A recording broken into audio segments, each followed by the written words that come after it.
Yo, happy Tuesday, man. Dude, there was so much that happened this weekend, but boy, oh boy, am I ready to be back for the second edition of 3 episodes in 1 week. What's good, Adam?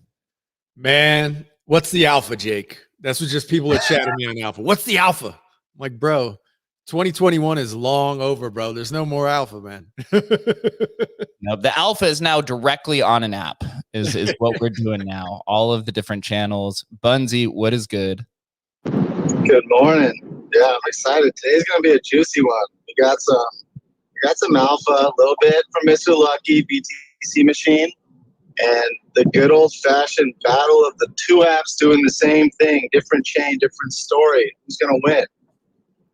Hey man, where are you calling us from? What are you in a car right now? What are you doing? I'm getting coffee, and I'll be settled in here in about 10 minutes. Dude, getting that fresh dopamine hit. Dude, in Mexico or some shit, on the beach somewhere, a little cantina, getting coffee. Yo, Bunzy was actually down in Mexico pretty recently, so props to you, man. Dog Father, man. I have seen you now starting this. What is it? A 30-day challenge on Genie data, putting out all kinds of analytics. What is going on over there? Yeah, it was a bit boring over the weekend, and then I thought, like, let's start something crazy. And I was talking a really cool young dude into this challenge. So he's basically doing all the coding on Genie data. So I have a bunch of ideas, but never have really the time. So it's a very good, collab with odd data. So a new kid on the block. So, and this dude is putting out, a dashboard every day. So I'm stalking him day and night. He's working like almost full time on these data analytics. And so the first two dashboards are out, and I think they're getting better every day. So I'm really looking forward to that. Yeah, man. I look forward to all of your statistics. You've always been done a very good job here. Sure to pin a couple up top so we get to see what they look like, man. Yeah, I also pinned to the top the spaces. Make sure that everyone, retweets that so everyone can join the cool conversation that we're going to dive into. A lot of updates that have happened in the Bitcoin ecosystem. But I'm also very excited to announce Emblem has a new team member and community mod, Chris Dev, who's on stage. Chris lives out where I live in Las Vegas. We go back many, many years. My last business, we had a business venture together. And he's one of the most knowledgeable people in the crypto space that I knew in the city and just in general. So very excited for you to join the team and to join us along this crazy journey. GM, bro, what's good? Yo, GM, what's going on, everyone? Happy to be here. Solid weekend, a ton of good content, catching up from Token 2049 and permissionless. So just kind of browsing the webs as usual, but everything's going really good. Stoked to be here. Yeah. Is it true that you actually live in that dome in Vegas? Is that true, or is that just rumors, bro? Yeah, it's like an igloo, like a digital iglue. And igloo. Hop right in there. So has anybody done it as an igloo? That would be really cool, man. Make that thing look like an igloo. That would be cool. Dude, that AI artist had his art on the outside of that. I think we're going to see a lot more NFT people really play into that. Yeah. I do have to say, it's a crazy stat that I posted, and I'm surprised it hasn't got more attention. The output of energy usage from the sphere on a year basis is actually more than the energy consumption of Bitcoin, the entire Bitcoin network, for that one sphere. But people care more about entertainment than they do about, I guess, financial security and privacy. Well, it's way better. I mean, we think about what the NFT projects were doing in New York City for NFT NYC and how, oh my God, we're in Times Square, bro. That thing is like Times Square to infinity. It's so much more impressive, right? It actually opens up this week. Does it? So this is the first weekend coming up that it'll actually be open to the public. So looking forward to a lot of content coming out from there. You guys got to get us a price list. What's it going to cost? That would be a really cool post to make. What's it going to cost to get my NFT project on the igloo? Right. I mean, it costs $2 billion to build, which is an insane amount of money for kind of a project that doesn't have consistent, revenue. Yep. like a casino like overnight. So going to be interesting how they're going to get an ROI on that. But I'm happy that they built it. The thing is absolutely incredible. Yeah, it is. It's insane. I know all of the NFT people are just waiting, biting at the chomps. Mr. Lucky Man and BTC Machine, GM to you. Excited for you guys to join us as we dive into you guys' ecosystem in a little bit later on the second half of the show. Yeah, man. Thanks for inviting me, and I'm very excited to, this alpha versus friend tech. I'm learning more and more about it, so I'm excited for the perspective here today. Have you downloaded Alpha yet? Have you joined the Alpha or friend tech squad? No, really not. We've been like juggling many things, so we're heads down on what we're building. But it seems really interesting, and possibly open up many possibilities on Bitcoin. With these layer 2s. So yeah. I'd love to get a kind of feel for the crowd. If anybody's on Friend Tech right now, just throw a hand up or a heart or whatever. Anybody on Friend Tech? I'm on both. Goose eggs, bro. Nobody. How about on Alpha? Anybody on Alpha? Yeehaw.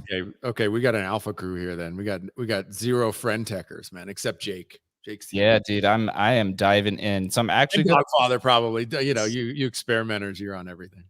I love it. So I know they were talked about it yesterday on the Ordinal show. I missed it though because we had our Emblem team meeting call. There's a lot of things to dive into for Alpha in general. Right? Is it actually on Bitcoin? Is this a centralized machine? Who's the team running it? Right? What is the point of this? What is Trustless Computer? Is this competitive? What is friend tech? Dude, it's like there's so many angles to it. I think Alpha popped up on Thursday, and so I'll give a little bit of the story of what it was. So new Bitcoin City is built on Trustless Computer. Yes, I know this is going to get a little bit confusing here because it is confusing for me even. I spent the entire weekend trying to figure out what was going on. So the founder of Trustless Computer goes by Punk 3700.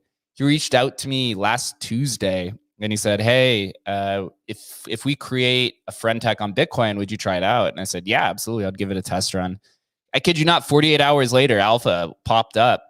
And I was like, wow, that was pretty quick. And it was pretty smooth for an app that was created within the first 48 hours.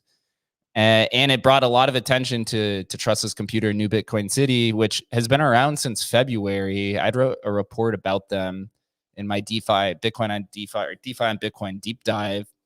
But there's so many questions about it.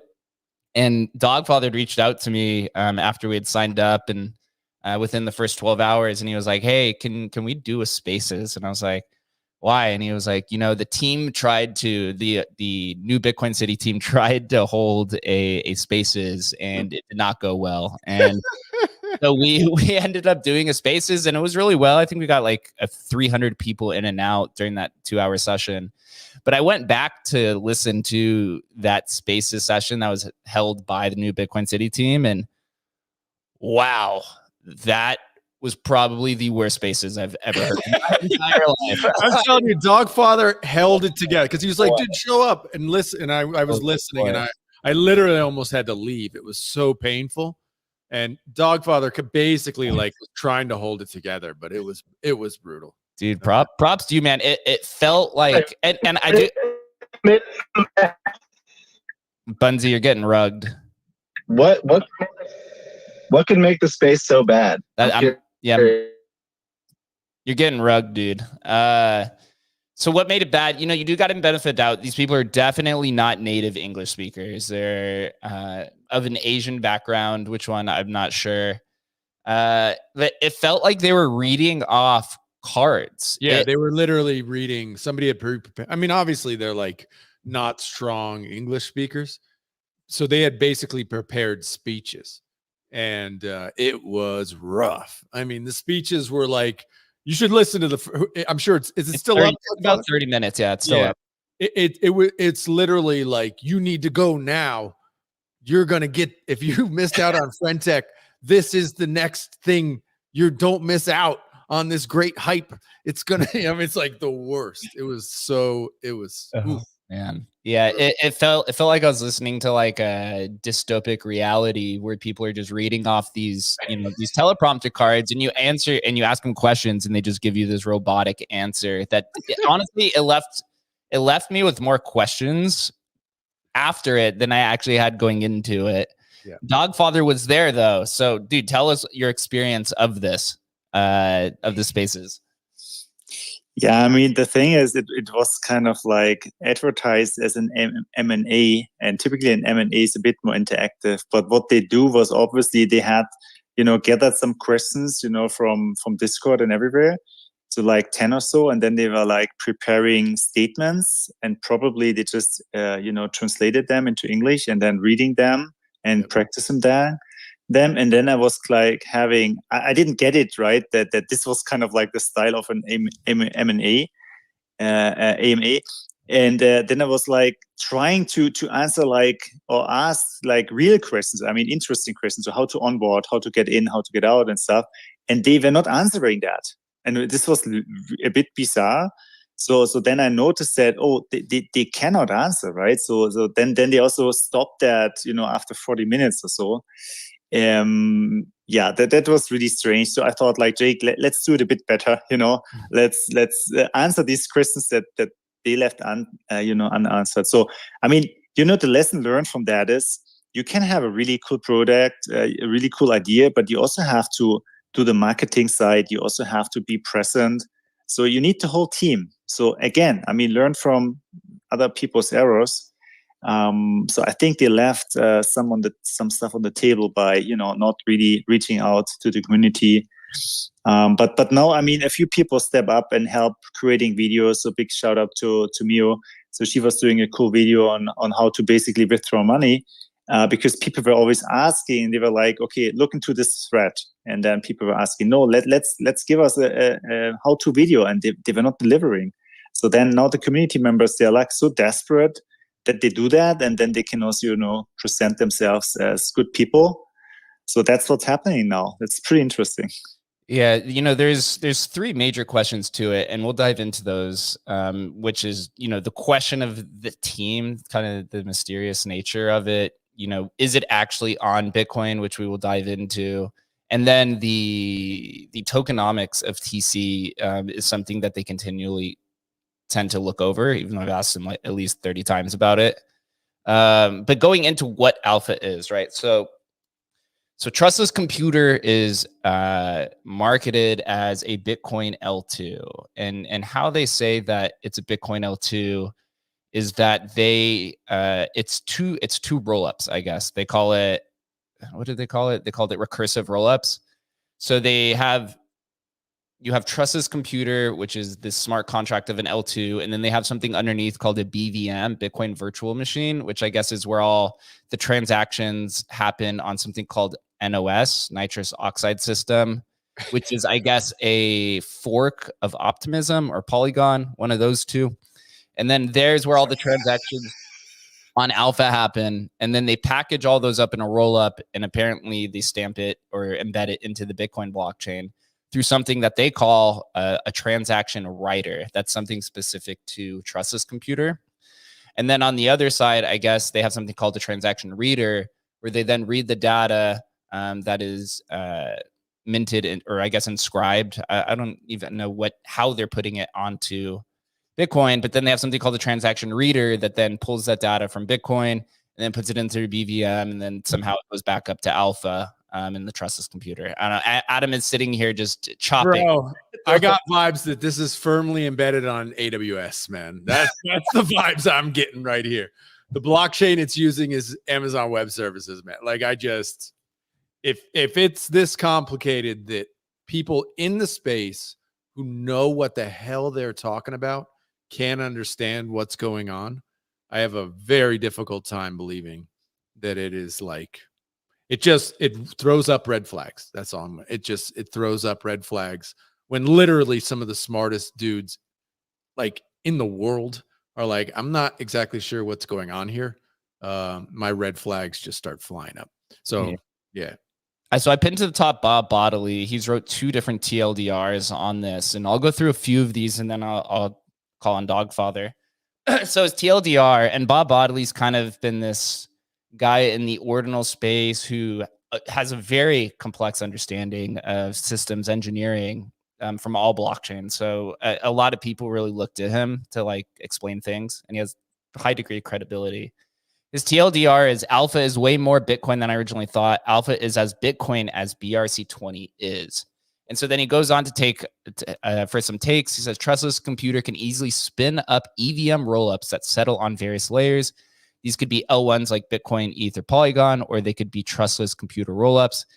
So basically, trustless computer, allows you to, or it creates smart contracts for you that could be of that nature. TC is computer number 0. So it was the first smart contract that was deployed. It's an optimistic rollup that settles directly on Bitcoin. And so then it says, because trustless computer is an optimistic rollup, it is actually very similar in trust assumptions to ordinals because of the trusted indexer, verifier, prover, so that it could be essentially decentralized. TC, trustless computer, is almost a sovereign rollup on Bitcoin because it posts proofs to Bitcoin. And if users run a full node, they can verify or challenge the proofs posted to Bitcoin. So then NOS is another rollup. This is computer number 1. So you have trustless computer, and then NOS was the second smart contract deployed. NOS is actually an optimistic rollup that lives on top of trustless computer. This means trustless computer is a layer 2 rollup, and NOS is a layer 3 rollup. Rollups on top of rollups is a fairly common concept for scaling rollups. Man, it gets really, really in depth, right? This is like hardcore. Why is Web3 not happened yet? I don't understand why. So then it says NOS settles on trustless computer and trustless computer settles on Bitcoin. So that's basically how it works. And then he goes on to talk about summarizing Friendtech and how alpha is very similar, or how trustless computer is very similar to BRC20. And so I will summarize it here through Bob's words, and then I'll let Dogfather go on.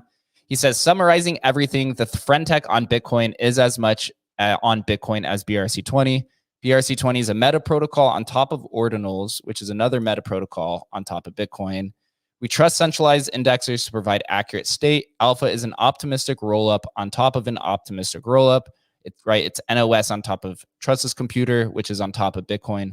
We trust centralized verifiers and sequencers to provide that accurate state. Holy Jesus, it is crazy out here what type of technology is going on. Dogfather, what is your take? Man, I did this far out of my competence because I have to typically just do it and see the code and how it works. Yeah. This looks like an onion. I was also pinning the latest tweet by 3700, which is not really clearing up anything. So this looks like an onion to me, where you have 3 recursive things kind of like embedded. This is like really crazy. So I don't know. I think this is extremely complex.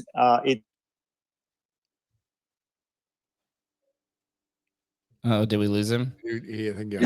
We dig into that. Would be something.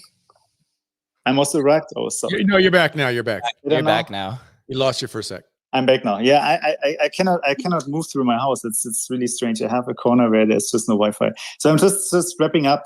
This is very complex. It's like looking like an onion.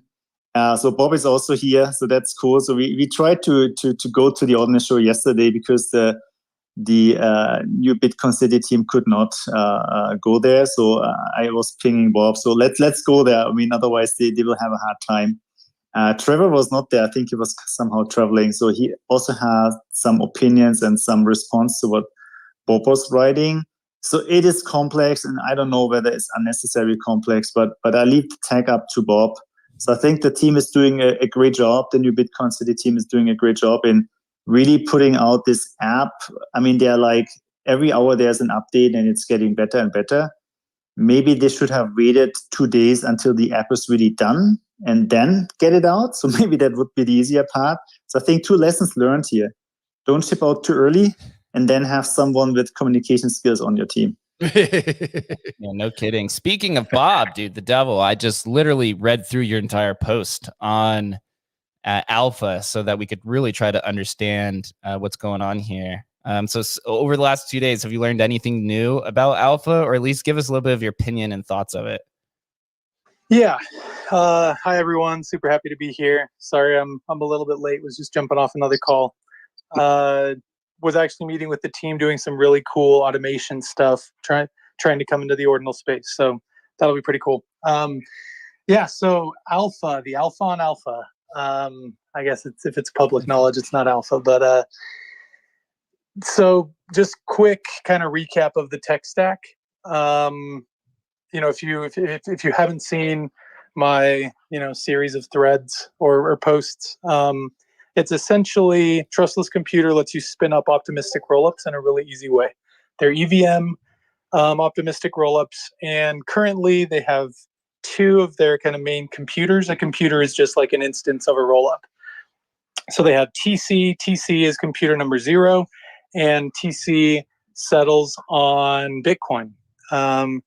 Based on their docs, it looks like it uses Bitcoin as a full data availability layer and uses Bitcoin for finality. This is an optimistic rollup, though, and so I can talk a little bit later about the trust assumptions of having an optimistic rollup like this on Bitcoin. And then there's another layer, I'll call it, I don't know, layer 3 rollup perhaps, which is NOS, stands for nitrous oxide. And it uses Polygon as the full data availability. I kind of went back and forth on this on my post because it wasn't very clear.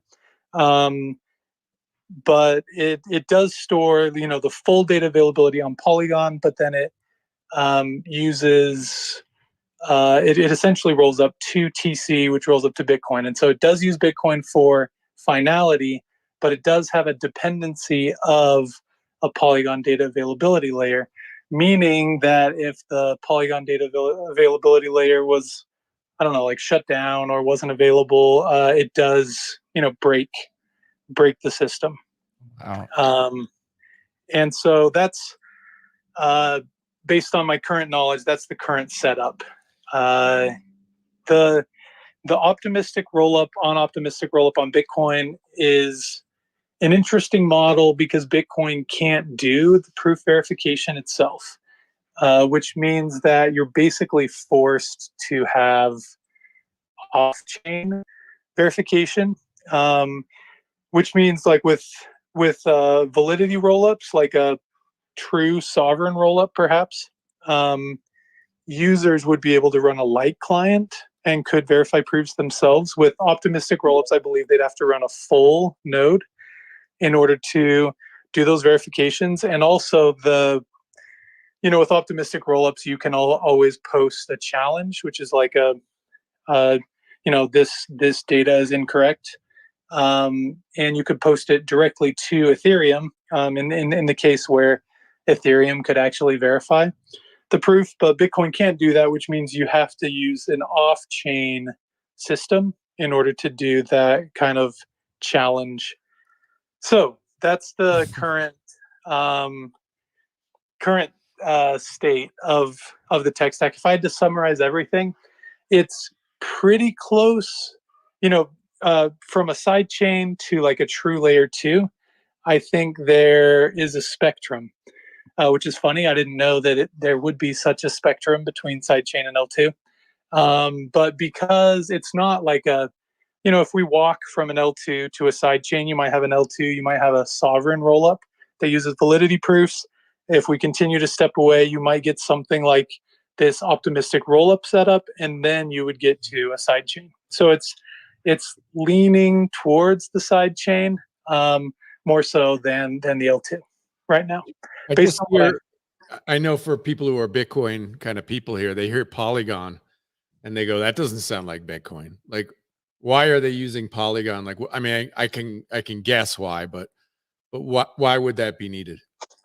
Yeah, they don't actually have to use Polygon. And in fact, they've mentioned that in the future, they could just spin up, and I think this is likely part of their plans, they could spin up another trustless computer. They have a really great I haven't used the UI. I'm assuming they have a good UI to like actually create a new trustless computer, so they could spin up a new rollup, and that rollup could have full data availability on Bitcoin. It's probably just because of some historical reason that they're leveraging Polygon as their data availability layer when they don't have to.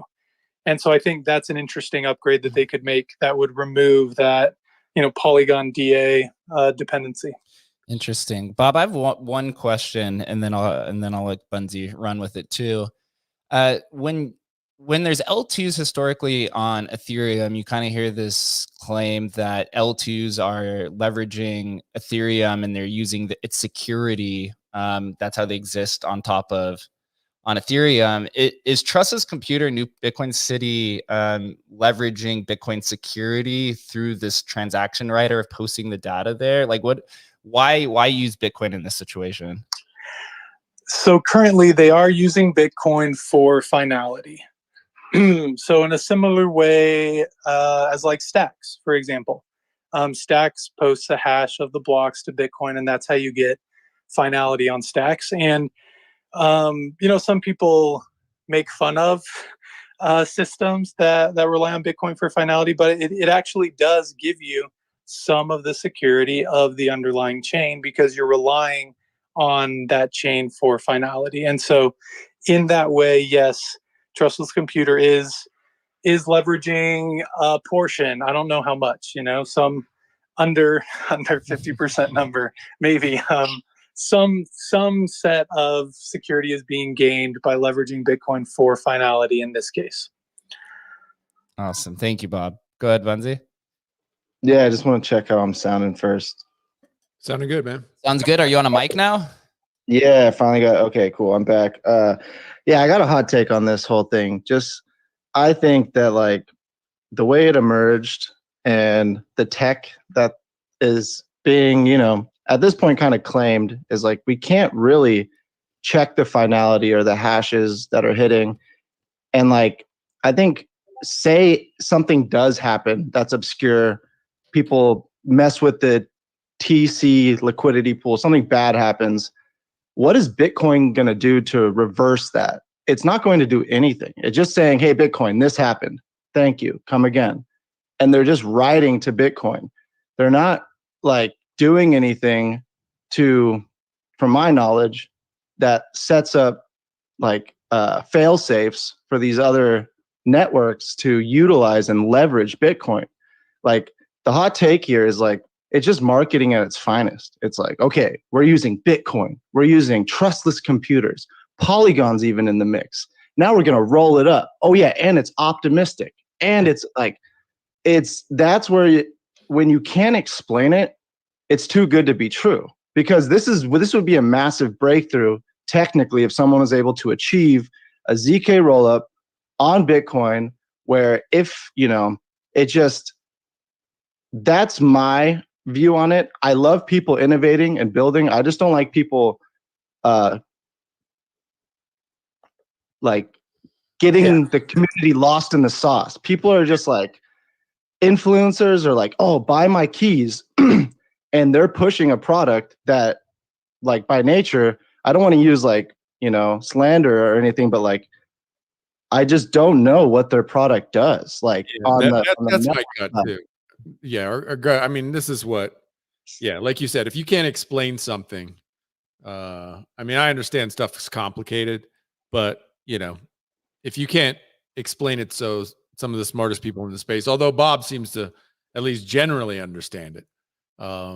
Yeah, and I respect, dude, Bob's write-ups, and I've connected with him or chatted with him recently trying to get it. Is just like his takes are very solid, especially as BRC20. And I get the take. It's like, it's as you can say anything is, because there is centralized indexers. There's a lot of move towards making BRC20 a lot more, decentralized in this and like the indexing and all of these things.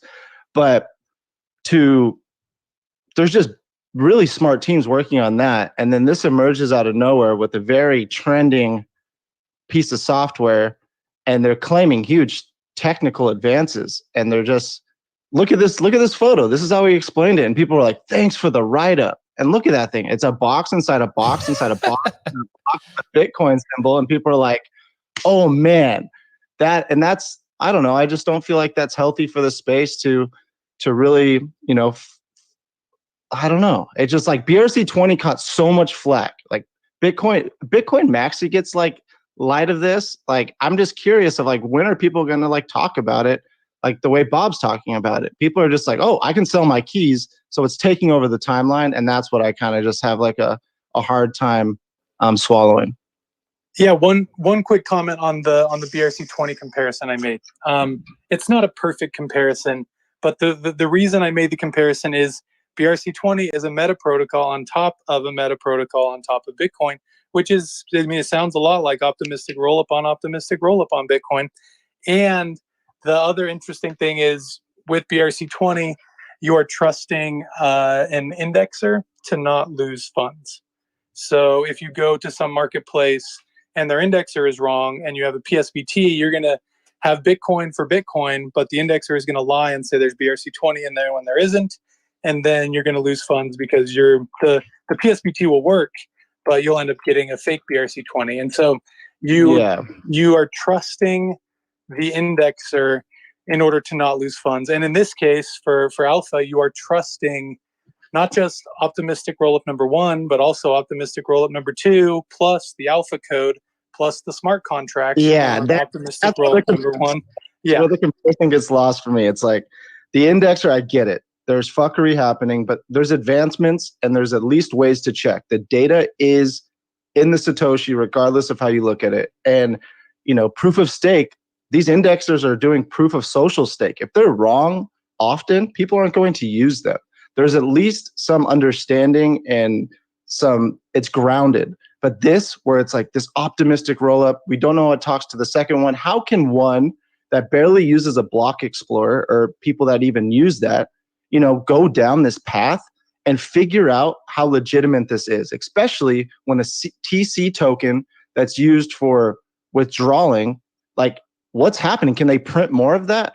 Where is that? Exactly. Where's that coming from? And it's like, if we can't have that legitimacy and we're like encouraging, and unfortunately this whole space is ran by what's popping on the timeline, dude, this place could just print TC, take everyone's liquidity and exit. But because influencers have an upside, they're selling it like it's fucking the best thing. But a ZK rollup on Bitcoin is significant. And if it's wrapped up in this, I just smell something that I hope I'm wrong. And I hope like this is really a direction that we could take Bitcoin, because I do think it's amazing to have proof of work and a decentralized network as a part of a security layer. Like that's massive.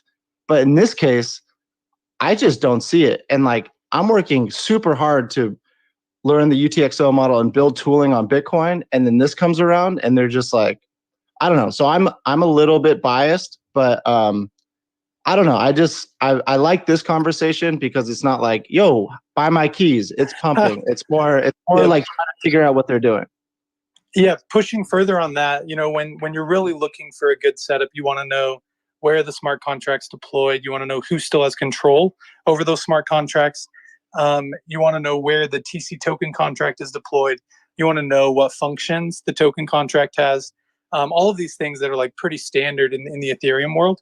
And here we have EVM smart contracts on these rollups, and we don't know any of the information here.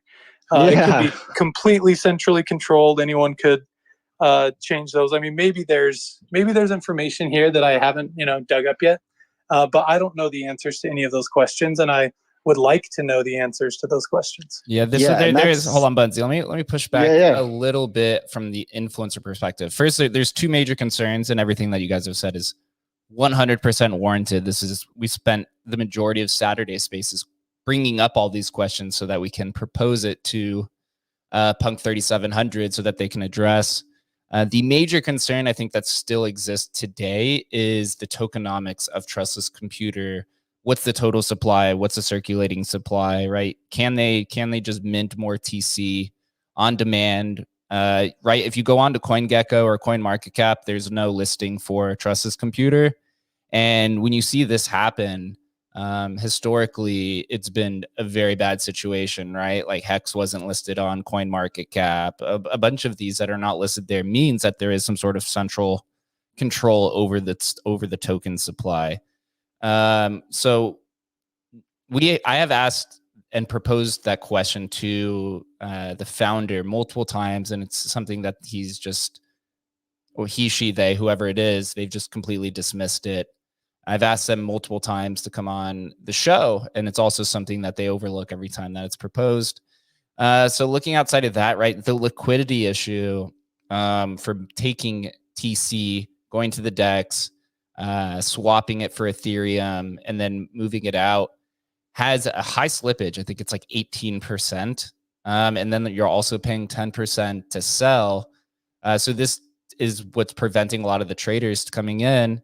And then also, I believe to buy TC, there's also a fee on top of that. So from my understanding is there's like also like an 18% fee or something like that for taking your ETH and then buying TC with it. So I don't understand if this is like where TC is made, or the company themselves are trying to make their revenue is from just this kind of fee model. But when you look historically, they've been around since February, and they've kind of really just thrown stuff at the wall to see what works. This is by far the largest amount of attention that they've got, right? They tried to do Smart BRC20. They did ERC set or BRC 721. If you go on there, there's like a GameFi product, a DeFi product. So they're really trying to, see what's interesting. I don't think it's fair to characterize people on Alpha as influencers trying to pump and dump when there's really no way to even get your stuff off of it.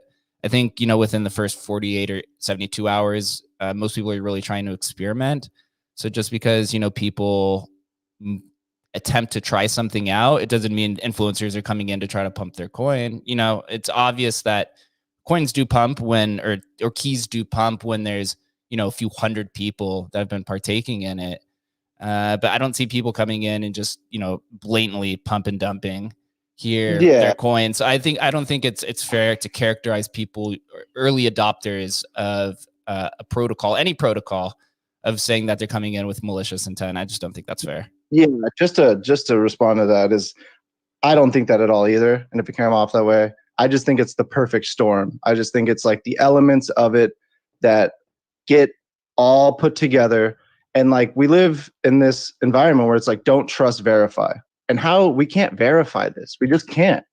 And we just get lost in the sauce with these buzzwords. And if we can verify it, like, I'm all for it. But right now, it's just like, oh, you can't answer that. Let's wrap it with a new word. Wrap it with another word. And like the pinned tweet explains this perfectly, is like, people are here with the right intent. And the term influencers, I know it's triggering and all this stuff, and I don't mean it like that. I just mean the reach and the like, how many people they can get attention onto this. And I just don't want to see people, getting misled and, going down a path where they get rugged, because that's that happens more often than good products getting used. So like, I just don't want to be naive to how much reach this is getting, regardless of how it's getting it. I don't think anyone's at fault for sharing it, but I do just think there's a strange upside that's making this go parabolic other than other products. That's all I'm trying to get at. Yeah, I would say your issue is kind of the additional complexity that's possibly unnecessary, and then the marketing behind it, calling a Bitcoin L2, where it's still, where the added complexity kind of masquerades it as a Bitcoin protocol, where it's maybe tangentially a Bitcoin protocol. Yes. Although Bob has brought up that, this is similar to kind of a BRC20. So it does get into this kind of ideological or philosophical perspective of what makes something on Bitcoin, right? This is kind of where, a maximalist or a Bitcoin purist perspective comes into play, right? This is kind of how maxis get in trouble, of saying, Bitcoin should only be used for this, the most on-chain, right? Bitcoin, this, that kind of ideals. It is an interesting conversation, I think, outside of, if you just abstract the whole idea of New Bitcoin City and just kind of move into the realm of what does it take to consider something to be on Bitcoin? I find that a very fascinating conversation, to say the least. So even if this alpha or trustless computer in general, is a fraud or becomes success, or it still has, these questions to be answered.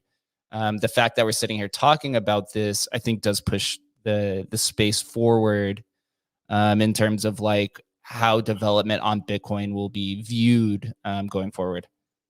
Yeah, I mean, I agree with that. I just think let's call it what it is. Like there's multiple indexers and the data is immutable. We can prove without a shadow of a doubt what's occurring on ordinal theory with multiple indexers. Yeah, sure, things get in the mempool and things are getting handled there, but we can discuss those and understand them. No one can repeat what they're doing. We don't know where their smart contract is. We don't know what rollups they're using. We're just really, trust me, broing their data right now.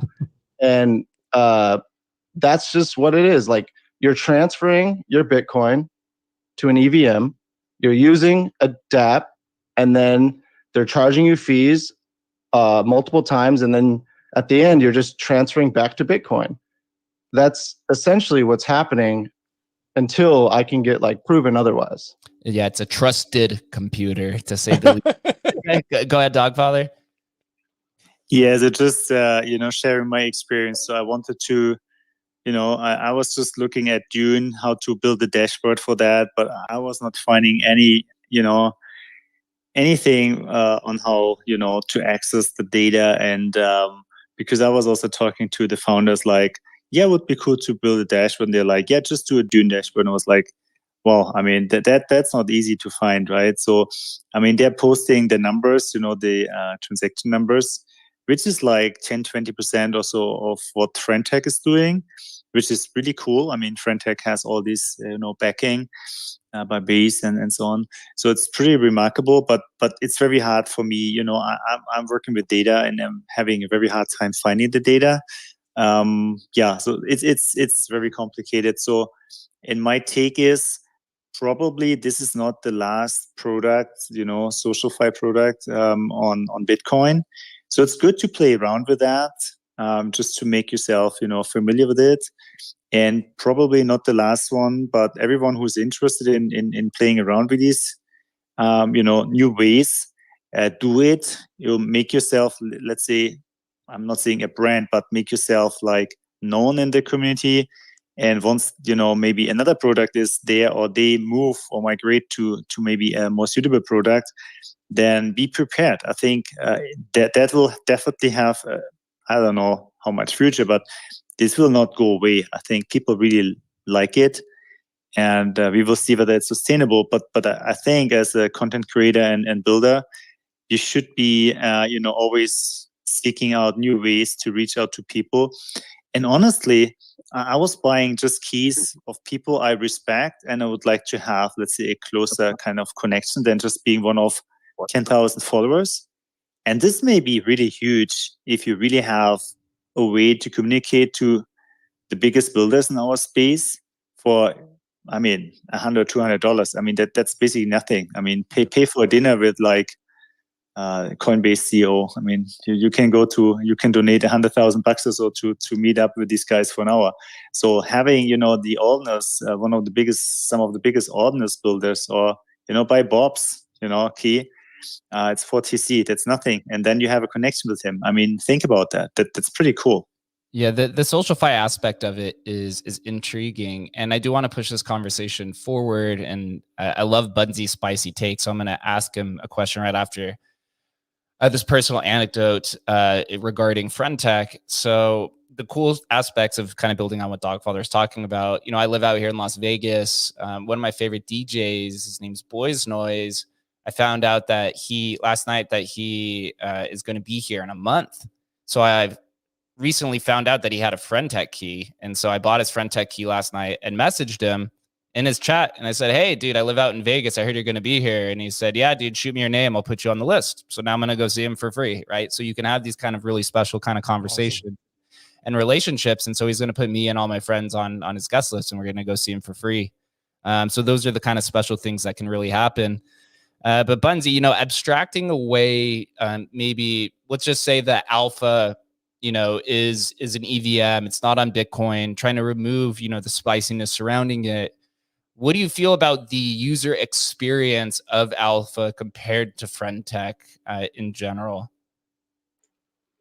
I think like I love the idea of first SocialFi. I think like, you know, gated access. We saw this with OnlyFans. I know it got like really pushed with like, you know, like the sex culture or whatever, but like access and tokenizing things is a win.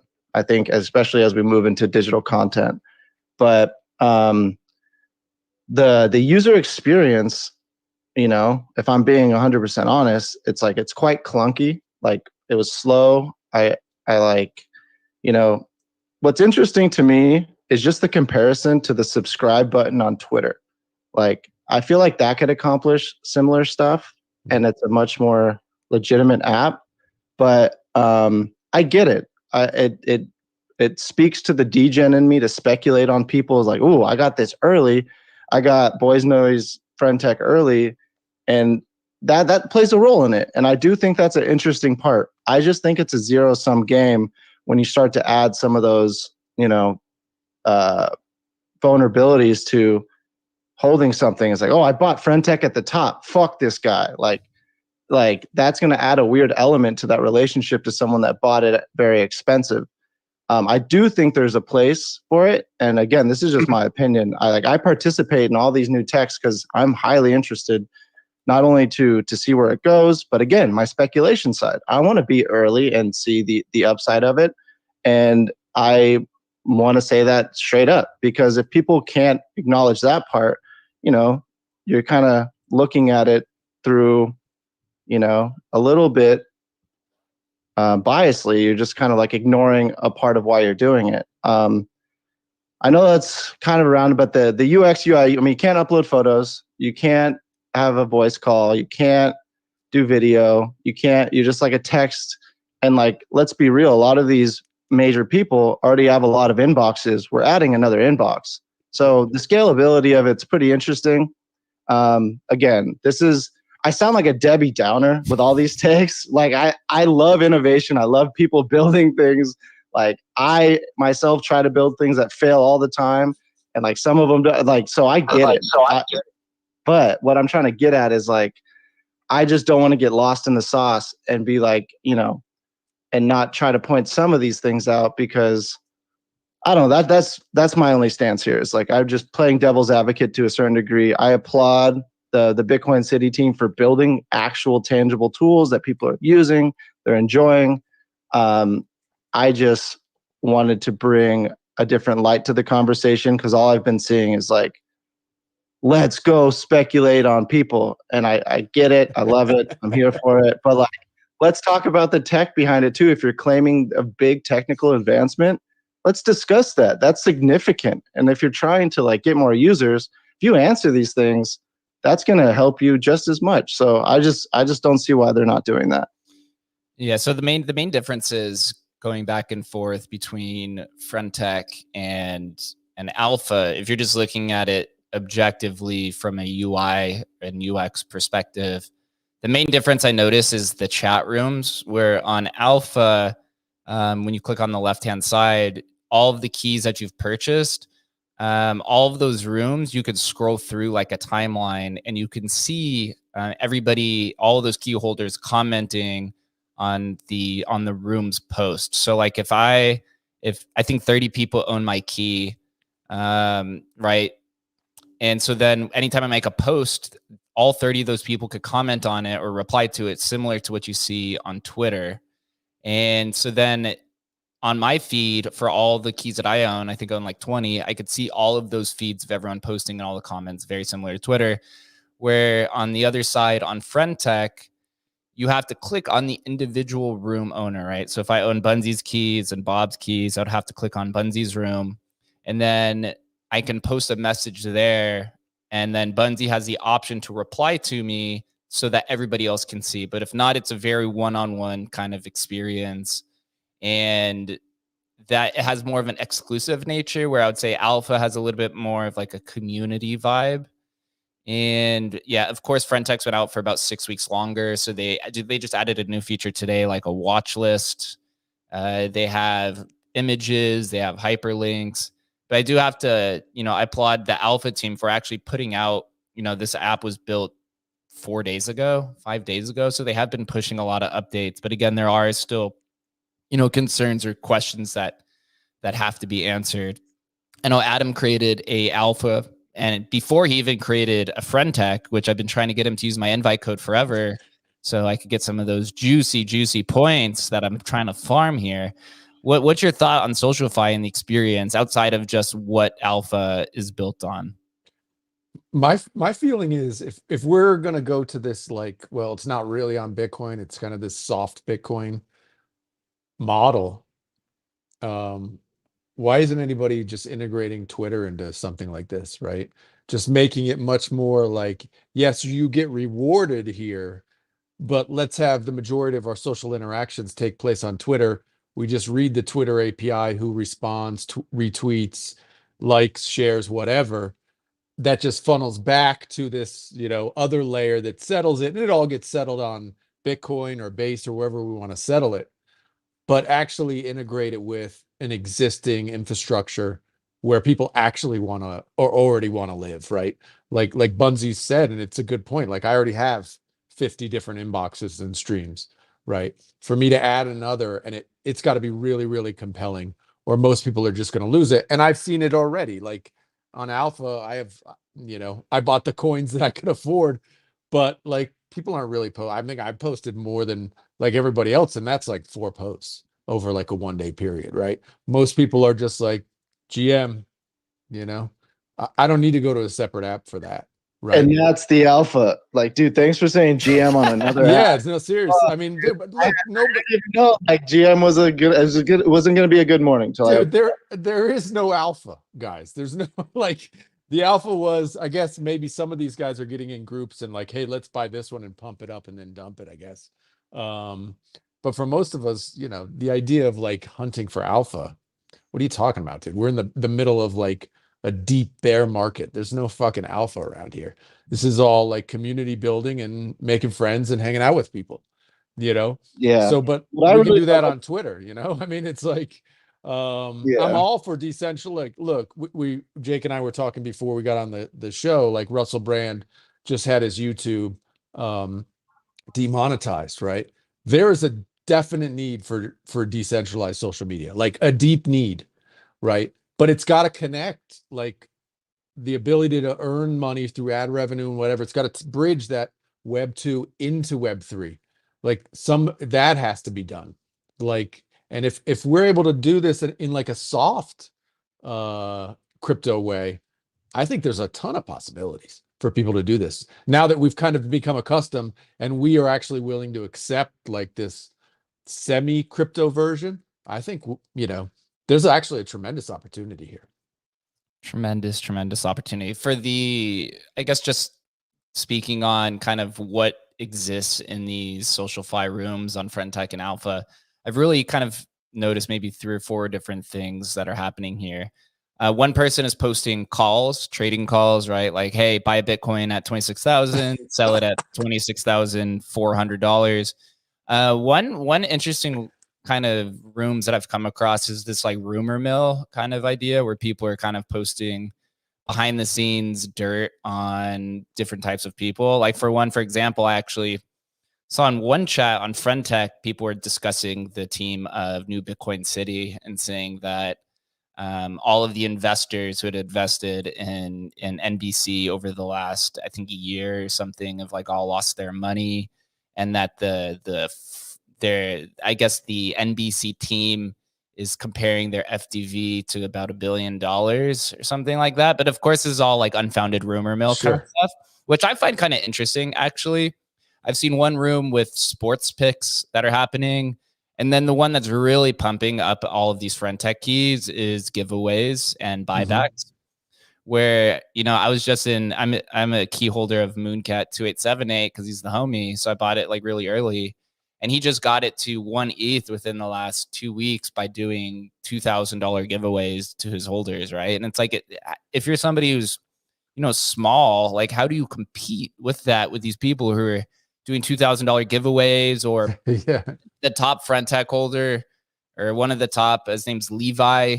He does buybacks where he spends like multiple ETH per day buying people who buy his shares. It's just like, right, this is kind of how Ponzi forms, really, right? That's just like Ponzi's all the way down, man. Eventually, right, the meta right now on there is something called 3-3, where it's like, if you buy my key, then I'll buy your key, bro. The thing though is like, dude, are we back to follow for follow on Twitter? It's exactly what it is. It reminds me of MySpace pick comment for pick comment kind of thing back in the day. That's when I think start falling apart, because once a handful of people run for the exit, then it all falls apart.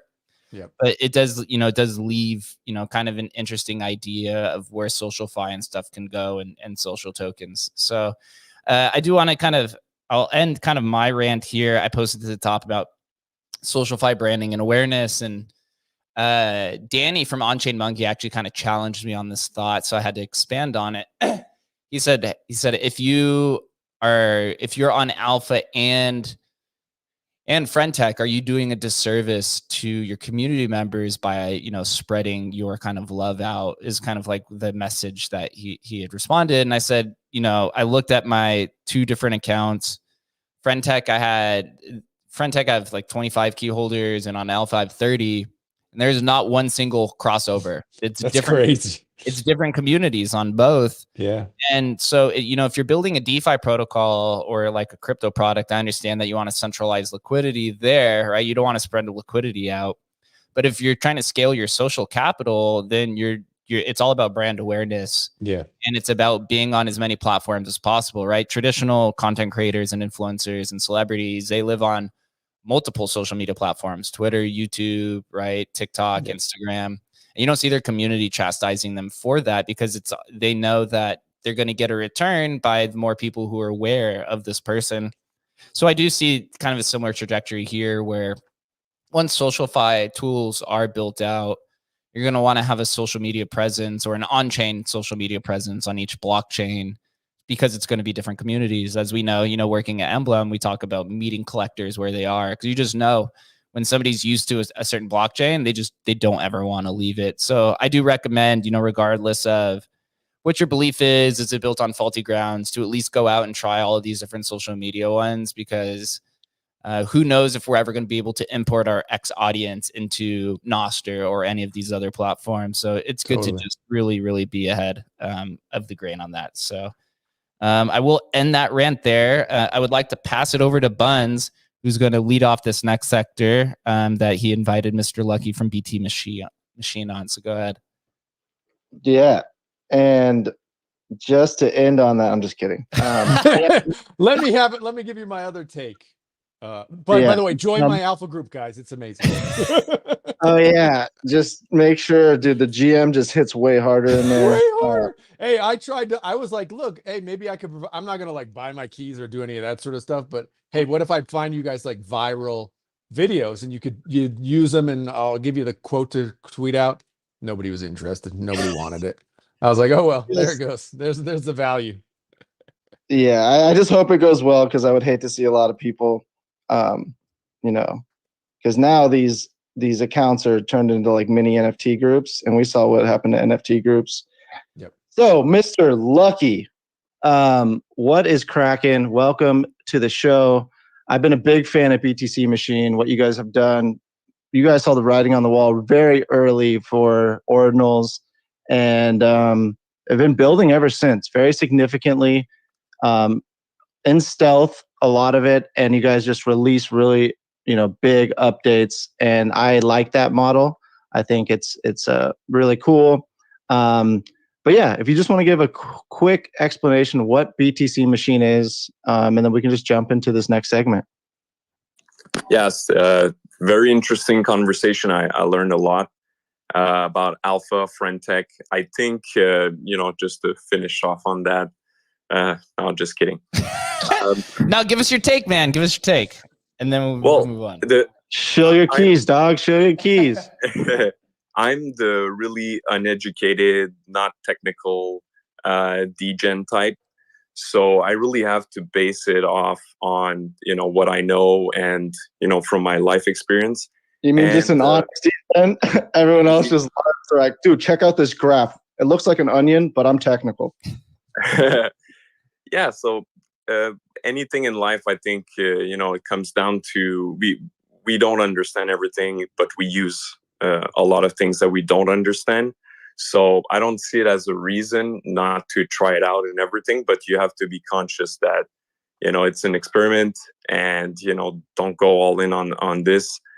And we'll probably never understand all of it 100%. So I wouldn't have that as a, problem, because anything, in my opinion, comes down, even in Web3, you go down the rabbit hole and then you get to a point where you have to trust, right? Whether it's like a holder or, market players on any chain, anything, there's going to be a level of trust. And our goal, I think, in Web3 is to diminish that and make that percentage as low as possible so everybody can be safe and everything can be as transparent and secure for everybody. But there's always an element of trust, in my opinion. So that's my take on it.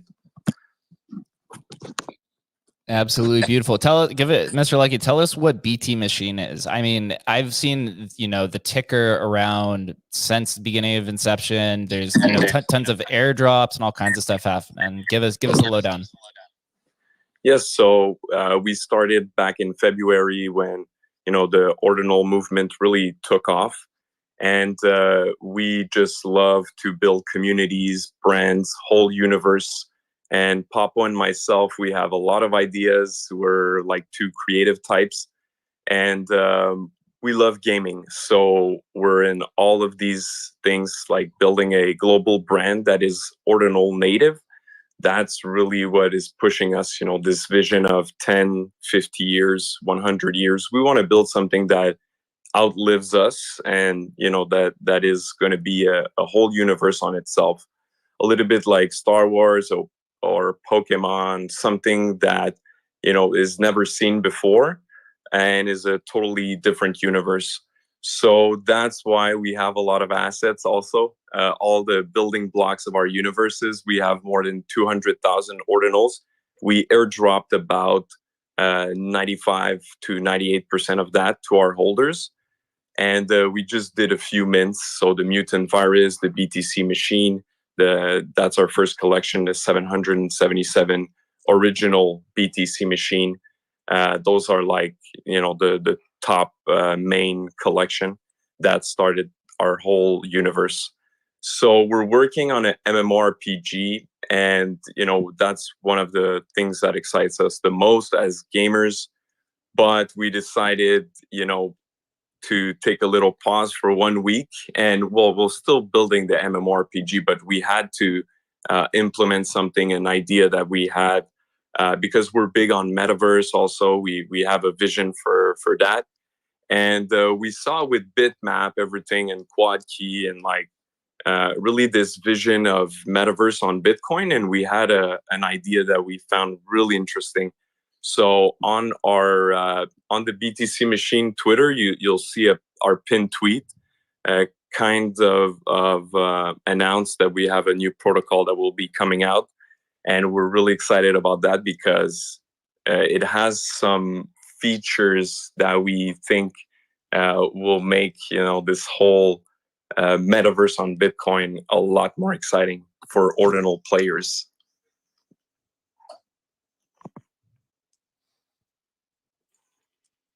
Dude, I think can you go over how many inscriptions you have again?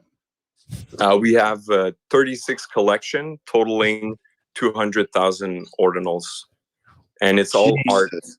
Yeah, it's all art. Bro, you're spamming the chain, man. Uncool, bro. What numbers? The sec of the ordinals. What? The Fed of the ordinals. What's the number of the last inscription, or what's the majority of the inscription numbers? So if we're about like 80% of them are sub 2 million or 3 Jesus. million. Yeah, That's gonna age so well. Holy fuck. it is. Yeah. That's we had already a lot of the universe built up, and we really wanted to have those grails early on to be the assets that will be um, really wanted in like 10 years, 20 years. 30 million right now, but I think next leg up it's going to go exponential again. There's always new technologies and new reasons to use ordinals, so we're really excited about that. Being early also is good for our holders because we airdrop. Like our first airdrop was 10,000, and it was to our holders, but also to the OG projects in the space. So we're really about giving value to the whole ordinals community, and we believe that building together is what's going to make us successful at the end of the day. Mr. Lucky, tell me, or tell all the audience, why gaming on Bitcoin? Why build this this crazy universal brand, utilizing 200,000 digital artifacts instead of just going and building this on Ethereum, where it's probably has a little bit more of a simplistic nature to it? Yes. So we're really we really believe that Bitcoin has the security aspects of it, and decentralization. It has the advantage over other chains, being the first one, and the architecture and how the nodes work and the miners and the whole system, which I don't understand 100%, but it is more secure in my opinion, and might as well build on the best chain if we're going to have a plan of like 50 years to 100 years and we want to build something huge. This is our project that we're going to spend all our life energies on, BTC Machine. It's really our sandbox. We're doing, like, we're releasing a second album that we've announced, 5:09 p.m. We're doing some merge, so we're doing everything. All our ideas that we have is coming from this universe and BTC Machine. So if you're going to build something, might as well build it on the most solid foundation if you want it to be there and to stick around for a long time.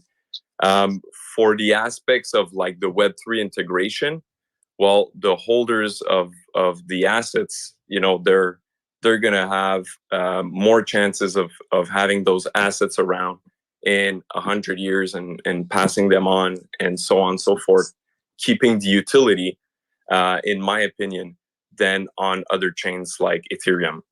I've been burned with NFT projects because it's not immutable from my experience. Some NFTs I had just disappeared, right? They stopped paying the servers. It was pointing to nothing.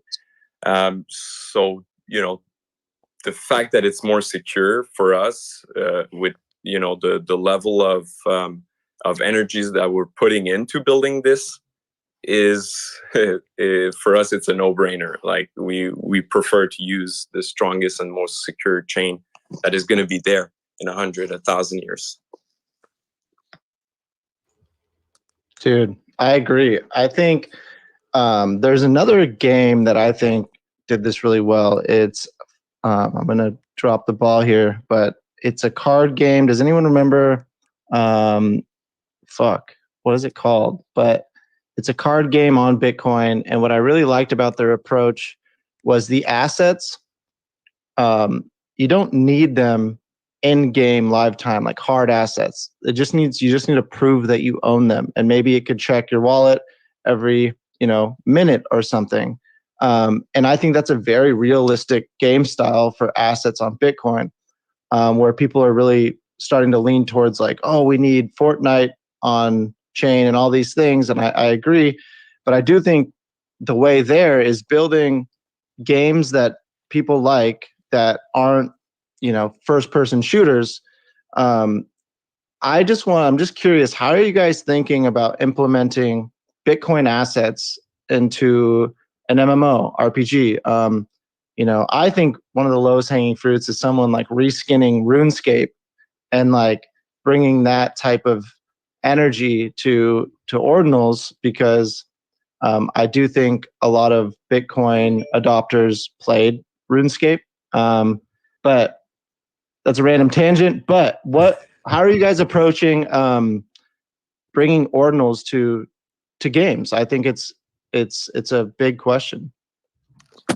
Yes, and we never played and we're interested. Like we tried a bunch of games on Ethereum and other chains, but we never found something that was, like you say, that was fun to play.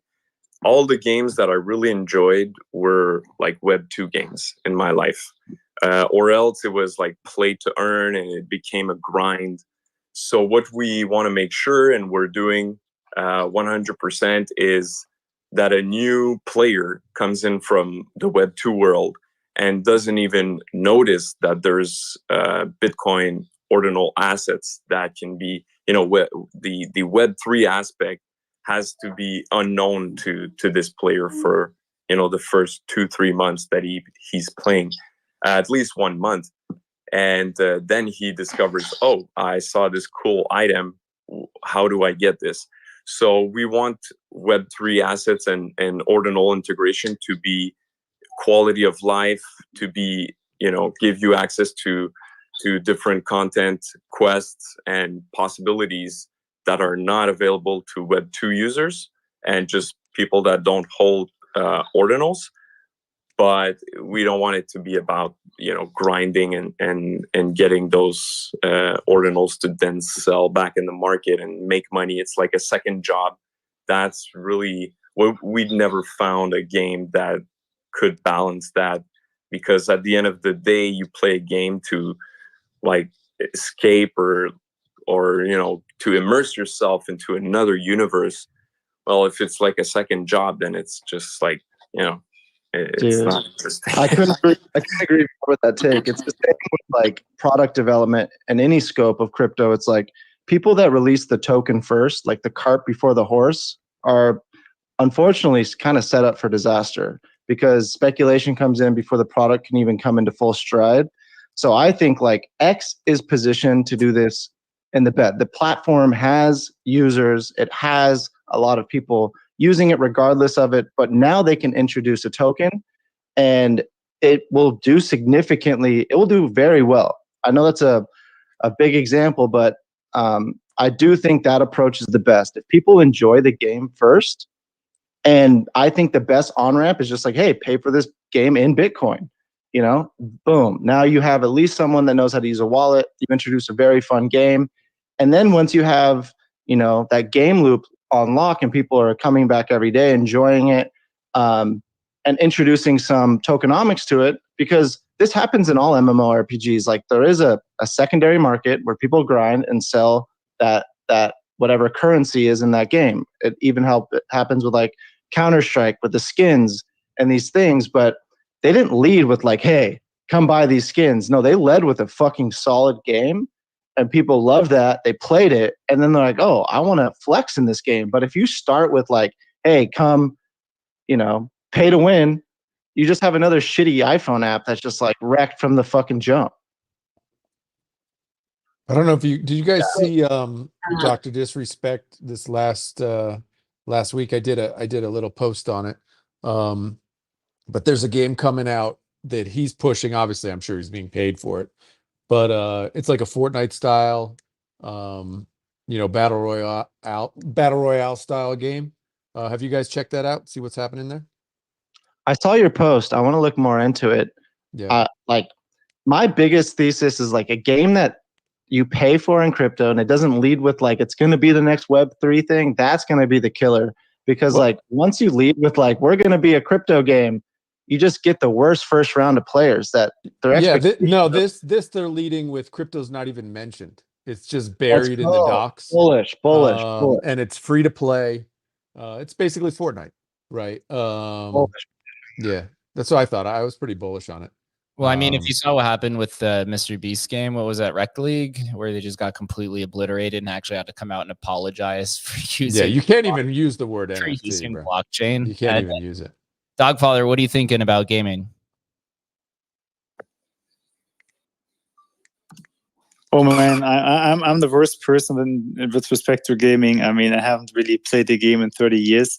I mean, the only thing the only thing I know about gaming on Bitcoin is like Space of Genesis, that we had that in 2015. So there's quite a legacy on doing stuff on Bitcoin. So they were using the old counterparty stack, and a few people did it afterwards as well with some like very, very like crude token based games, so where you basically solved some riddles and then you could gain a card, but it's very, very simple. But I mean, they were experimenting with that pretty early on. So I mean, gaming would be massive. Even I would play a game if I can win an NFT, right? What is the point? All right, MA Car, I see you keep flicking your mic on and off. What is good? I know last time you were on stage, I had to kick you off, so please don't do this again. Oh, he already left. He already knew. I already knew what was coming. I knew the ban hammer was coming down on him, man. You know, yeah. I think he did like the car rev engine like interruption multiple times last time he was here. Nice. You know it with those accounts. Nice. He's the guy at the stoplight that just like, oh, was that necessary, sir? Like, he had to bring it to Spaces, dude. He's like, I bought the car, dude. I got the car. Everyone, hear me now. Mr. Lucky, how do you go about managing 200,000 assets within a collection? Like, take us through how, like, I guess from a managerial perspective, how many individual collections exist? How do you have to go about organizing that with the different types of marketplaces, and what is the expectation for the total supply that you see over the next few years? Because I know you mentioned you have a 50 to 100 year timeline on this. Well, yeah, BTC Machine is our sandbox. We do things that we find interesting, and hopefully, the community finds it interesting also. And anything from music to merch to new collection to games, we do. And managing 200,000 ordinals is not easy, especially like with the different marketplaces, like you said. Right now, it's cut into 36 different collections. We might merge 8 of them together, so we'll be down to 25, 26 collections. But yeah, it's a challenge. It wasn't done, all in the same week. So, we started off with the machines. Then we had a event where you just had to drop your wallet, and we airdropped you the second collection of 777, which are the operators. And then we went from there, 10,000 viruses, then 20,000. And there's no limit because we have a huge universe that we're building right now. It's going to be based on the fees, and like, if it costs $1 million to do an airdrop, and we don't have the funds, then that it stops right there. So it's going to be based on the fees also, which are slowly going up. I remember we were inscribing at 2 sats per VByte. That was paradise, but now it's getting higher. But yeah, we're building a whole universe, so really there's no limit. Papo and myself, the co-founder, we talked about 1 million, just the number 1 million, but we're at 200,000 right now, so there's still some way to go. I think it reminds me, and just kind of, we talk about this a bunch, and just with NFTs in general, it's like BTC Machine just hits on it. It's like NFTs and digital items are going to be, it's infinite. It is infinity. And so where value is going to lie on most of this, and not that most of it has to have value. Stuff doesn't have to be Bored Apes, right? It just has to be, like BTC Machine, I'm sure, is not thinking about all of these things as like each one's going to be a grail. No, these are in-game items. These are used to buy, sell, trade.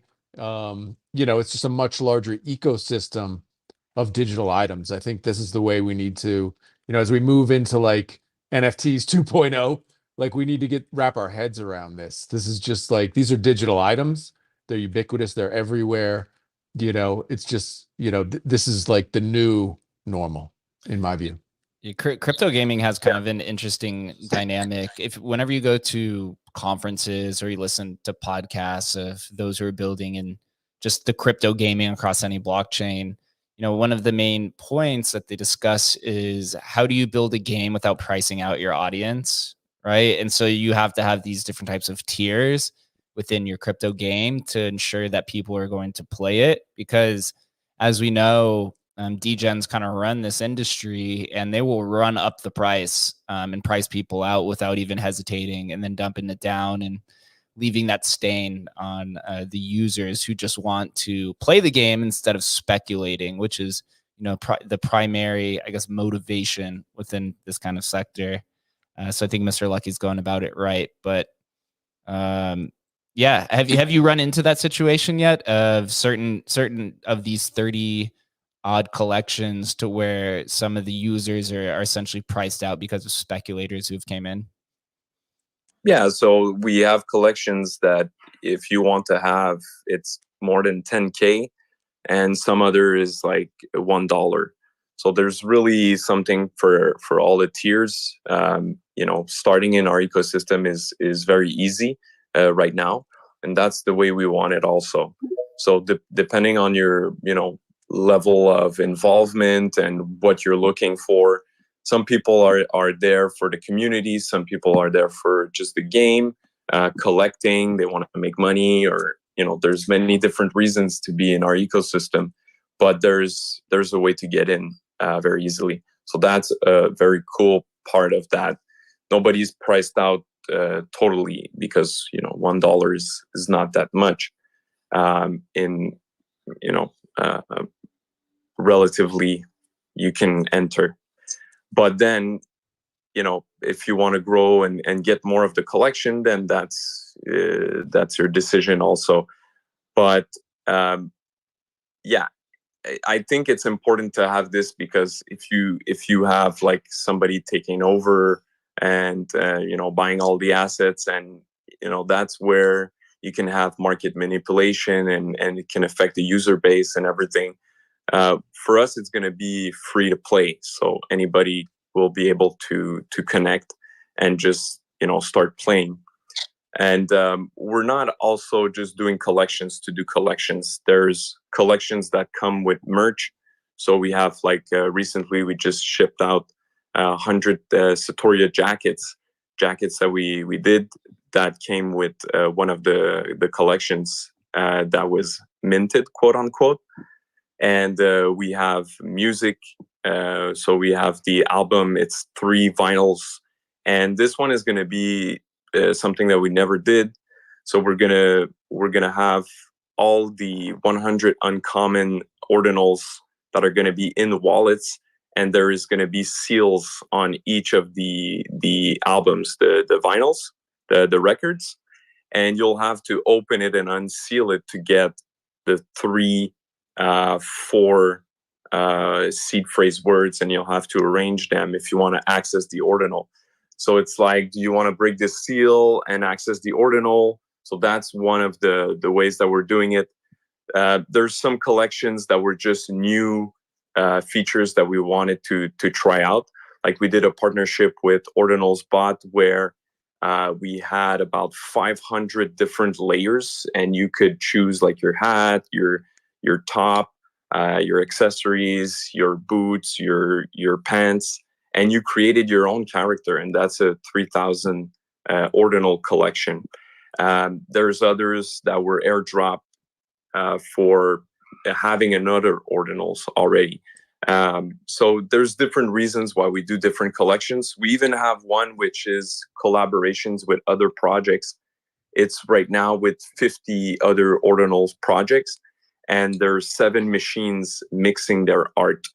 So we could do a mullet machine, 7 mullet machines, for example, and we always auction a few, and we give away a few. So we're providing the market with some new assets, and the market decides. At the end of the day, there's not like a limit of you have to pay X for getting this assets. Just the market decides.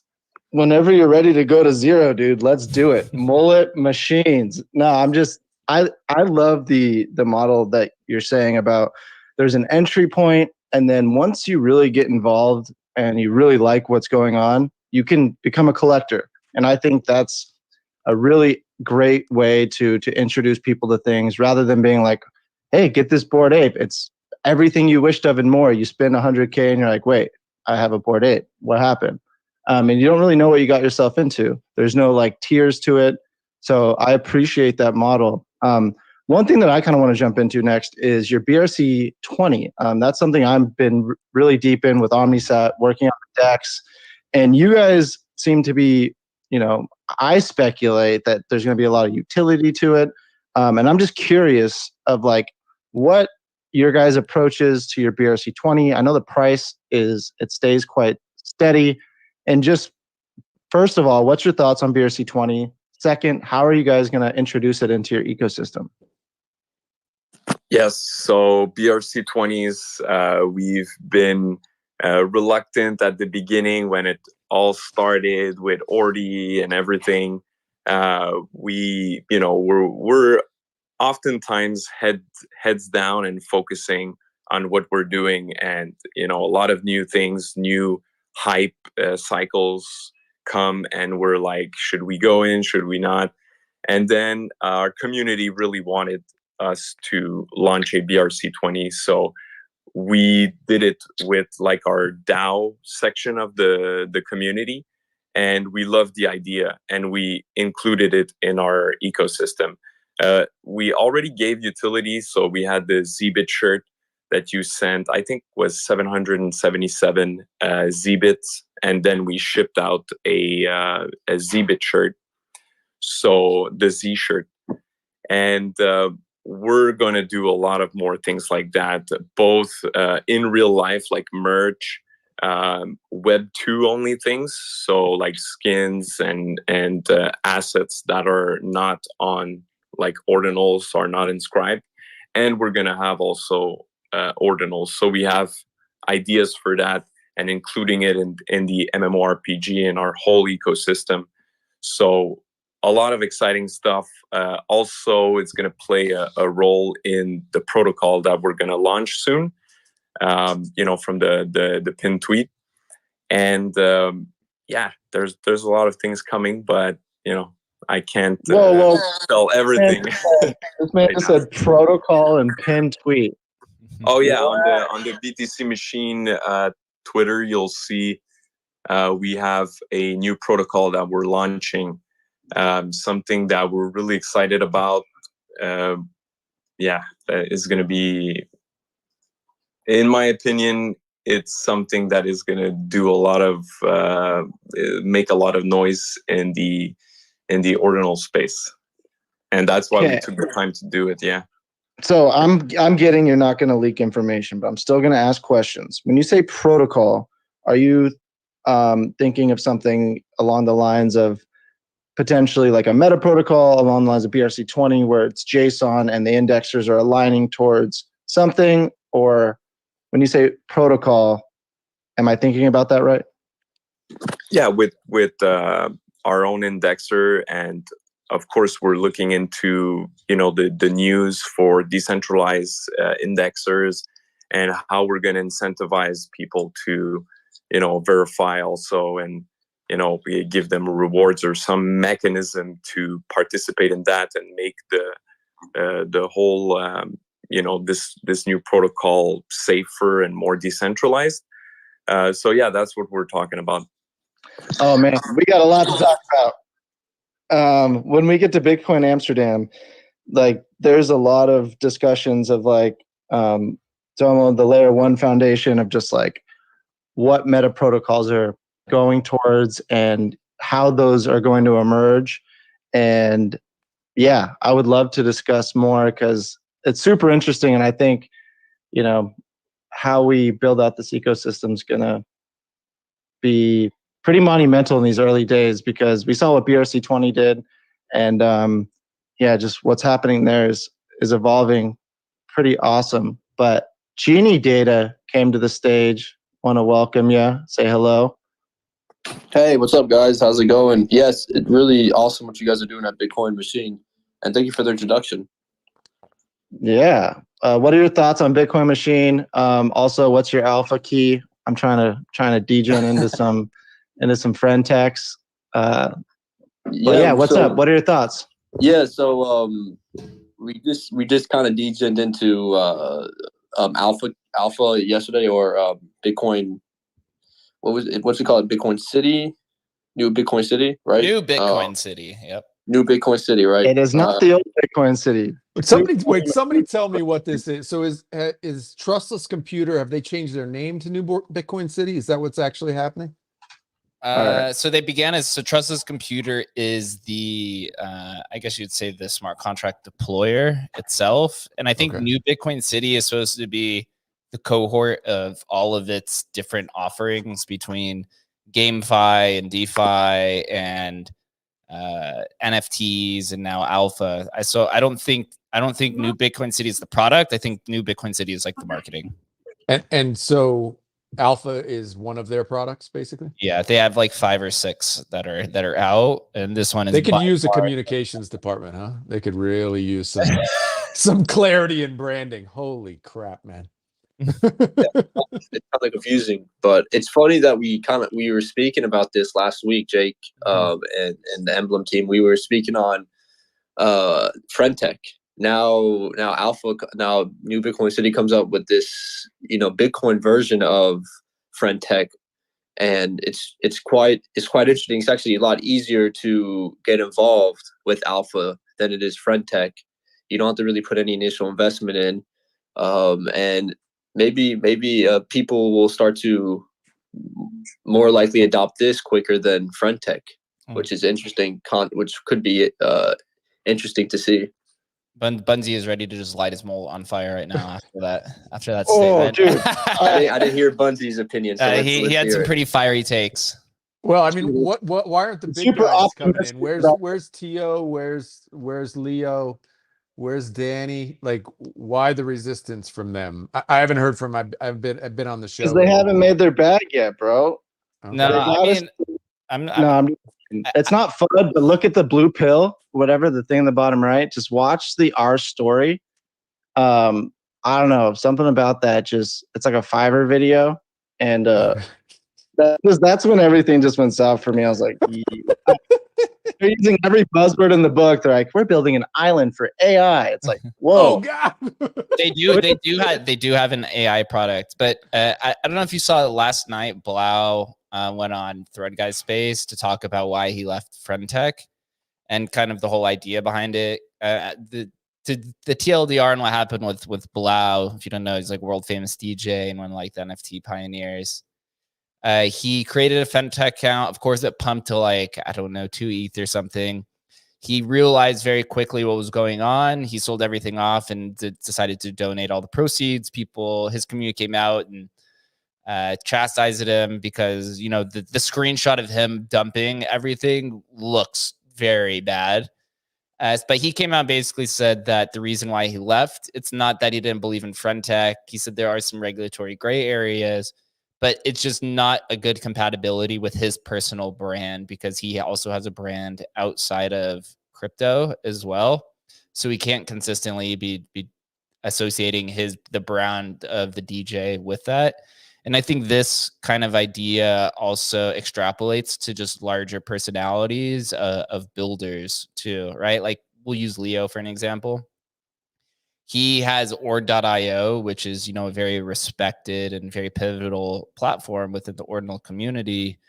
I would be very surprised to see him creating something, because it could taint his brand and the product of or.io and not just Leo itself. Same with Tio, right? He's an investor.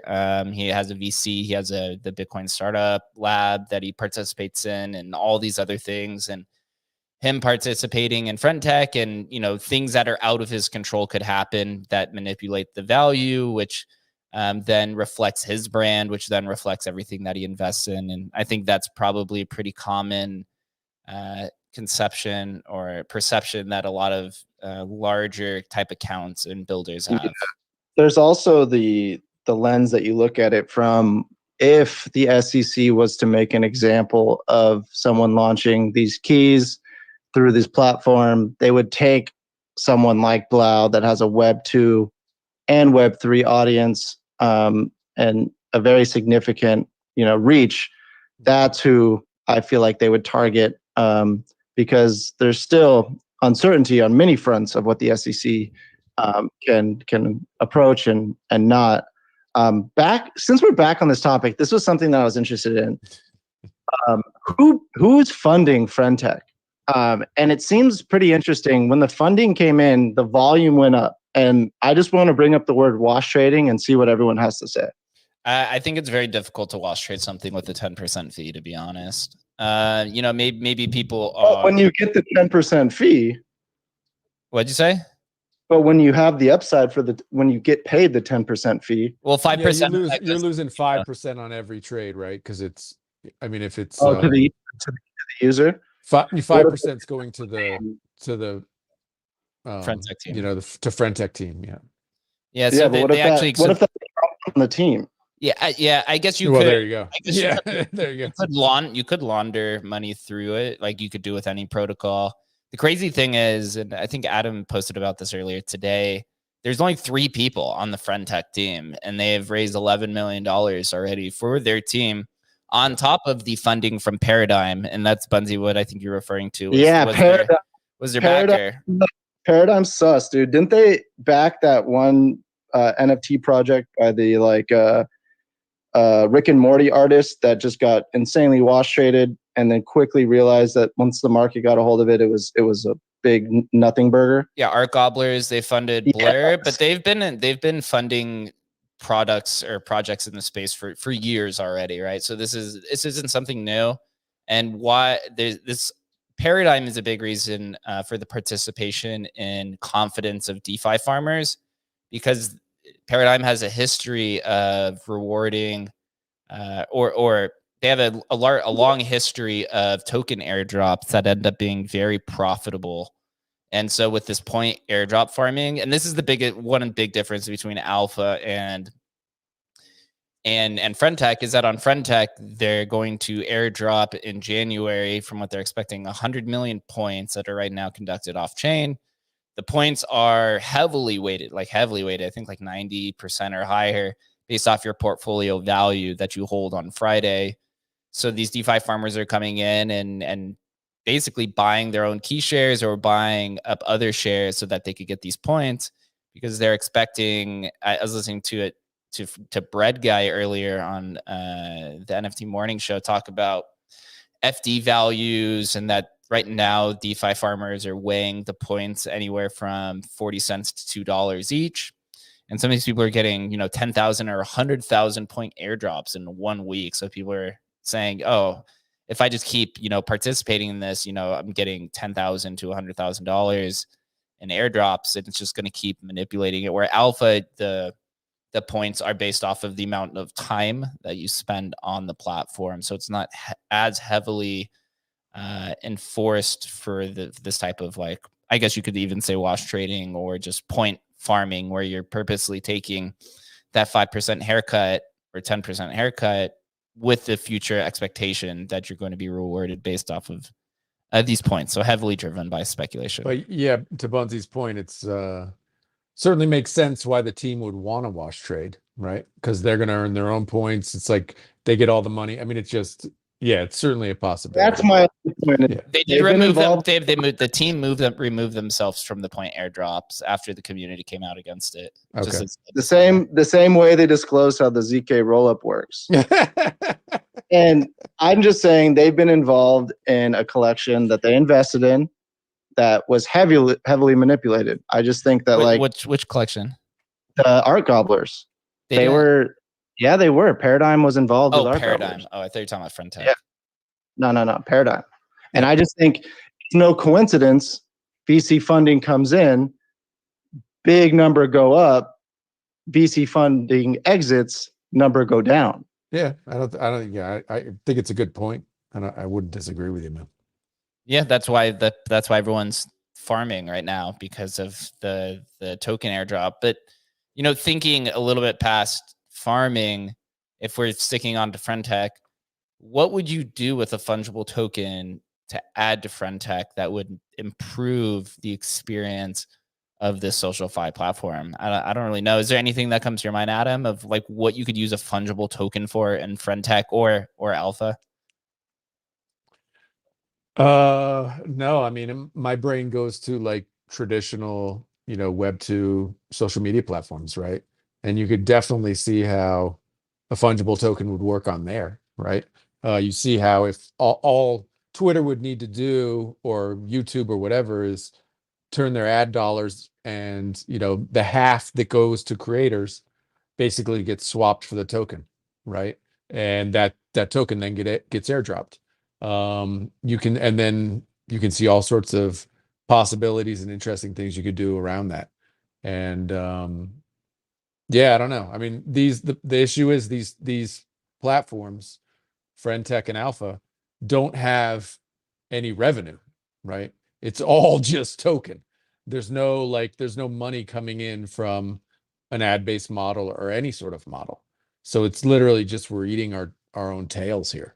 And you can do it, and the guys who are smart at it and who are traders and want to farm and do all that, they'll make money, but the majority of people are just going to get wrecked. That's just simple. And that's the thing, is like you make a few, like 100 people winners, right? Yeah. And they showcase it on the timeline. You see these 100 people winning. They're like, bro, look at But for those 100 people, again, reference the data. How many users are there? How many people are sharing the upside? And again, like, I'm a DJ, and I get wrecked all the time, and I fall victim to that. I just think, I just don't like niceisms flooding the timeline. Like, yay, everything's cool, everything's great. And I think there's been an appropriate amount of FUD of this. I mean, I think everybody kind of understands what's happening here. People get it. I think they get it. If you don't get it, you're not paying attention. I mean, really. What, do you get how their tech works yet? Oh. Do we get it? I'm curious to hear your guys. Like, do you think there is a SocialFi app that it comes out that could like surmount what Twitter users or like a Twitter has with all their users? Or yeah, it's just we might be 2 decades away from it. Like, yeah, I do believe it could happen. Absolutely.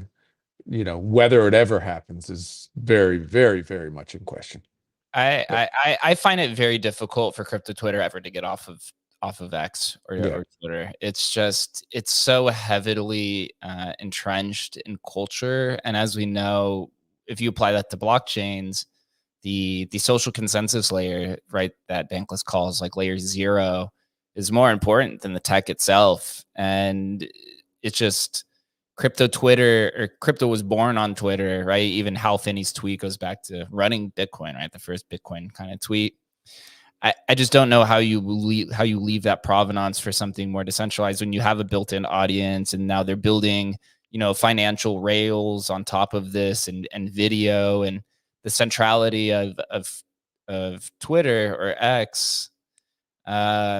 It just makes it easier to scale, right? This is why you see Nosters having an issue with scale, Farcaster, a bunch of these other ones that are the decentralized social media platforms that don't have speculation kind of added into it like you do here with Alpha and Friend Tech.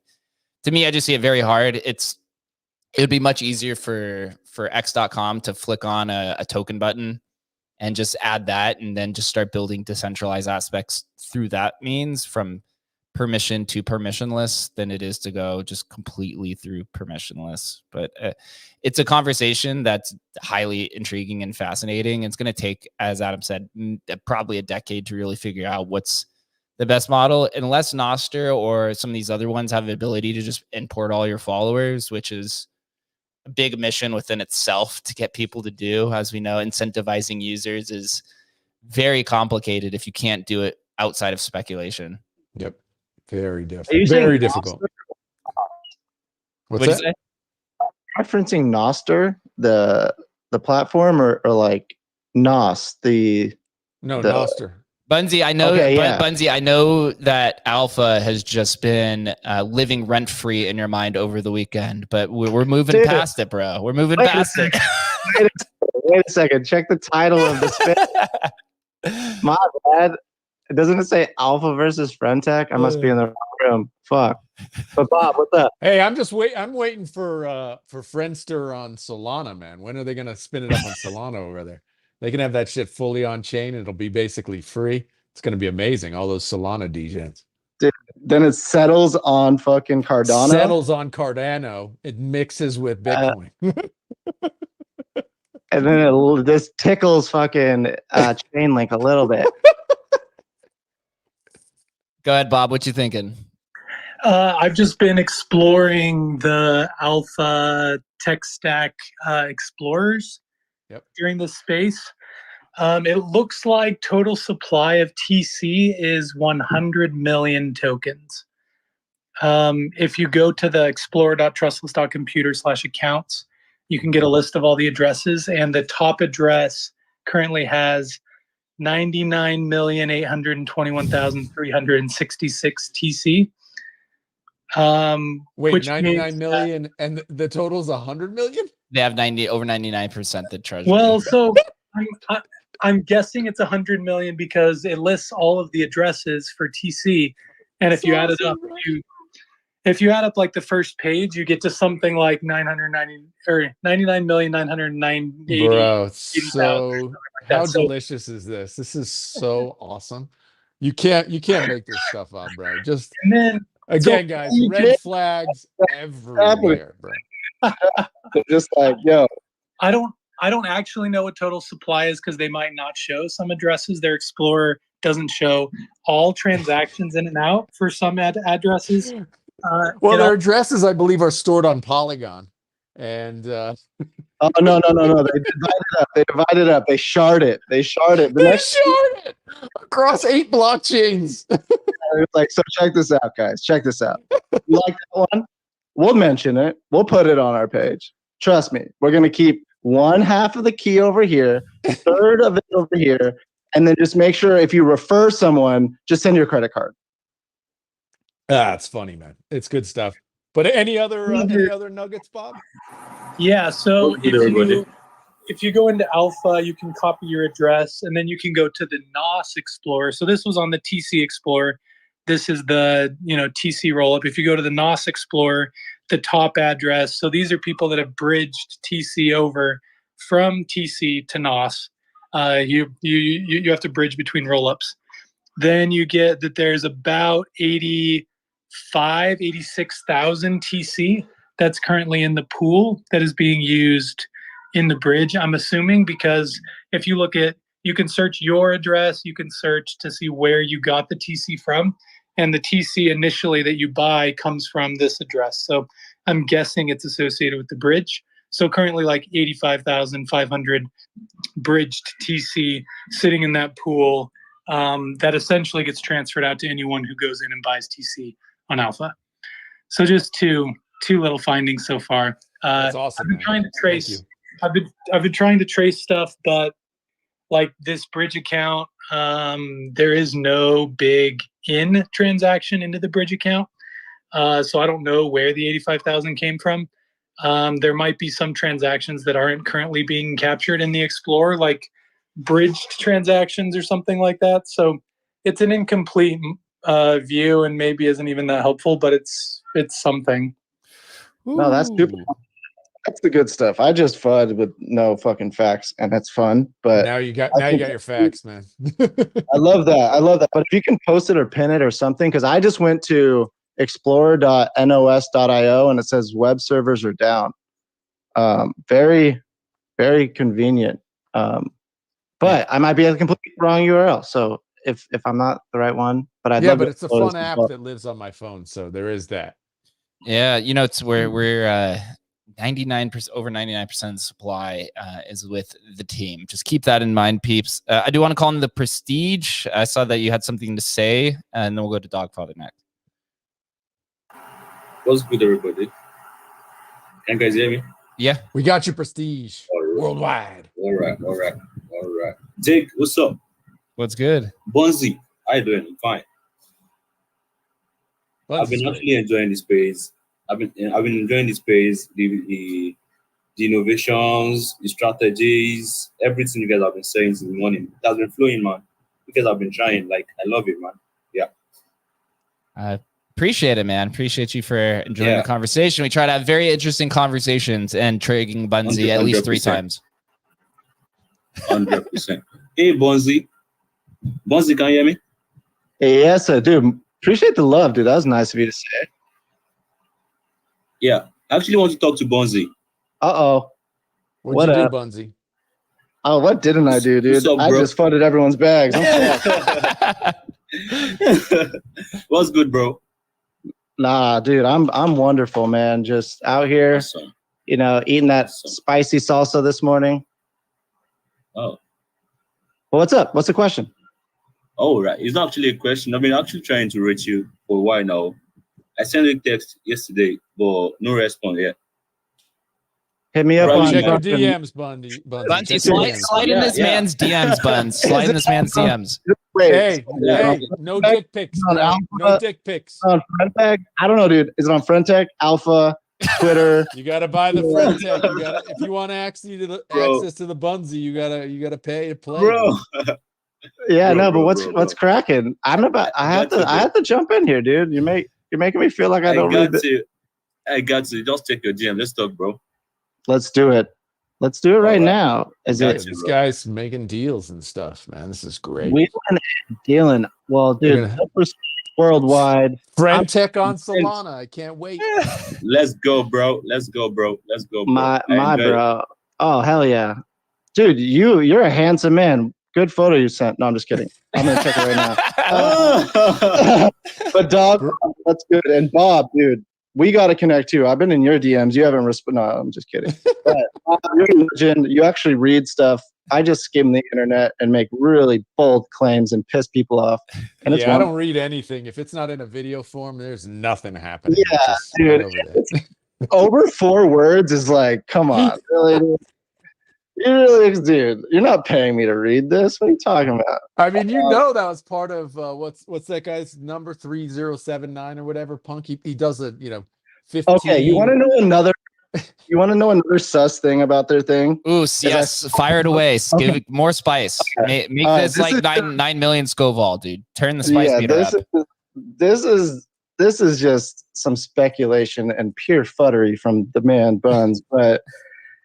The team, there was like a team post where the whole team's tagged, and everyone on the team has an ape, punk, or some type of sketch, bro. I'm saying, bro.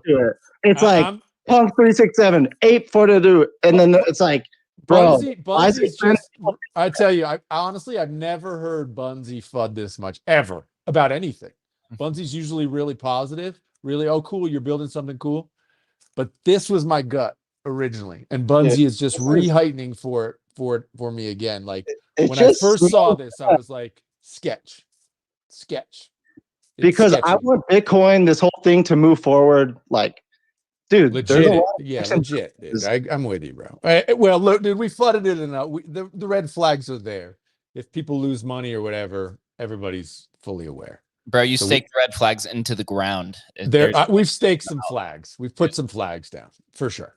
But yeah, the major thing here is my alpha keys are. So if you buy my alpha keys now, I'm giving away DMs to Prestige What else? No, I'm just kidding. But I do think that, I don't know, when it's too good to be true, something's up. And if I talk about it, I get in trouble and I can't fight it anymore. So Dogfather, when I saw those people on the space, and No correct me if I'm trouble, wrong, no trouble, Dogfather, but bro. those people on the space had like CryptoPunks, and I was like, what? This is weird. You know what I mean? It was weird. Yeah. Yeah. I think if you just analyze their marketing, they're doing a great job. Yeah. Dogfather, fire away. Man, Bunsey, they should be way smarter. They should have a mullet, and then this would fly, and this would. Yeah, man. I Dude, mean, if you want, right. they need this orange background and a cool mullet, and then this would go through the roof. I mean, not Yeah, as- you got to come in humble, bro. Yeah, exactly. There's actually, So guys, there's actually I was actually thinking this FTX issue, once that affect the market, FTX holding some percentage of Solana. I still, to be frank, I don't know how the assets, because the only thing I've heard about FTX is there's like 61 billion or something, very significant number left in assets that they're going to liquidate. Yeah. Other than that, I don't see, except people like me just speculating on dumb shit affecting the market. But I don't know. I'm not sure the significance or where those assets are held and how distributed they are. If it's No, all they're localized, significant. I mean, there is significant. They hold significant Solana bags still. That then that's like are going to be liquidated. Obviously, They're going to be sold in intervals, though. They're already Yeah. it's Let's already just say set. let's just say like 80%. They might drop if it- 80%. I don't think it's Okay, if it's 80% of Solana, but No, it's if it is, well, 10% of Solana I mean, supply, and it's 80% going to of be what they are holding. it's going to be sold over like multiple. I think it's like sold in week tranches or every 2 weeks, biweekly. So it's already going to be priced in by the time that it happens. That's how it's like efficient markets would ApeCoin. price this in already. It's like ApeCoin, just a whole bunch of millions come into the market every week. But I it think makes Solana even cheaper to run the Solana friend tech on, man. It's going to be amazing. Like, Oh. Bunzi, I'm ready for you to build that, bro. Speaking of this, I don't know who's listening. It's probably bots because we got like 10 bot replies to this Twitter Spaces. It's called Frenzy, and I guess it's already on Solana. Bro, called it. That's a great name. Innovation. Frenzy? That's a Called fucking Frenzy. great name. See, Oh. those Solana dudes, they know how to fucking brand shit, dude. Frenzy? Dude, that is a fucking killer name. God damn. dude, that's true innovation, dude. Bro, That's what I gotta get my Solana bags up. Let's go. Frenzy. That's the thing. That's the thing. I think that's the undertone to my message is like the idea is innovative. Yes. Friend tech, it was like interesting, but then it was just copy pasted onto Bitcoin with huge claims. And when trying to build a ZK rollup and trying to build on Bitcoin, I'm just super jaded. Just seeing people just you know how hard it is. It's like legit Yeah, hard. people There's just no coming out fucking easy. yeah, and they're just like, wait, people like to talk about this. All I'm saying is go watch the Fiverr video, see who's tagged, and then go find the supply. Bob is like one of the only guys that I've known that's talked about the Explore page for this. And that's a little like, that's worrisome. It's like, don't trust verify, but like, yo, this thing is wrapped in an onion of security. Like, you're so safe until you can't pull out your TC. But Bunzi, if I created a friend tech on Bitcoin and called it UTX hose, would you? Oh, see, dude, that's the alpha. The only model where this makes sense is only, honestly, OnlyFans. Dude, UTX hose goes super hard, and that would work. Like, you're actually appealing to a market that's been discovered. OnlyFans did significant numbers. We're just in this hype cycle of speculation, and AKA founders are now, AKA just you're buying keys, you're buying their supply. And like we saw how that goes is like if you don't deliver, people like why you mentioned earlier, Leonidas and TOs, people staying out of this circle potentially understand the responsibility of delivering for people paying money for something. And I think we saw that bubble pop with NFTs. We saw, once people start utility this, like once things went out of the collection realm, people were like, yo, where the fuck is my Lambo? Why is my grandma still yelling at me. I'm not rich. I'm living in her basement. What's happening? And it's just like, I'm just getting hints of that. And I'm completely wrong. I'm just at least going on the complete fucking other side of the spectrum to at least ground some of these innovation thoughts. It's like builders are building, yes, but when it's copy pasta using other chains like notoriety and using a claim is like we're utilizing Bitcoin security. Bunsy, we get it, dude. Light. Enough, bro. Enough. FUD. I wanted to talk about it. I got it out. Cut me off. Yeah, man, I can do that. So I have to run. My kids are hungry. They're already knocking at the door. So I just wanted to say, yeah, great space. I think that's a very important discussion. Thanks, Bob, for looking at that. So 100 million, that's.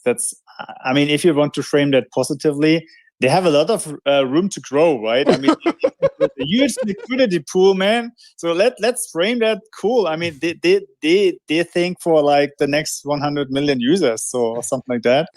I mean, at the end, if they flood the market with TC, this project is done anyway. So I don't think that this is a major issue, because that would kill the project if they pump too much TC, and I mean that would not work, right? So I think that's not adding much. I mean, we trust them anyway because of the tech stack is like super intransparent.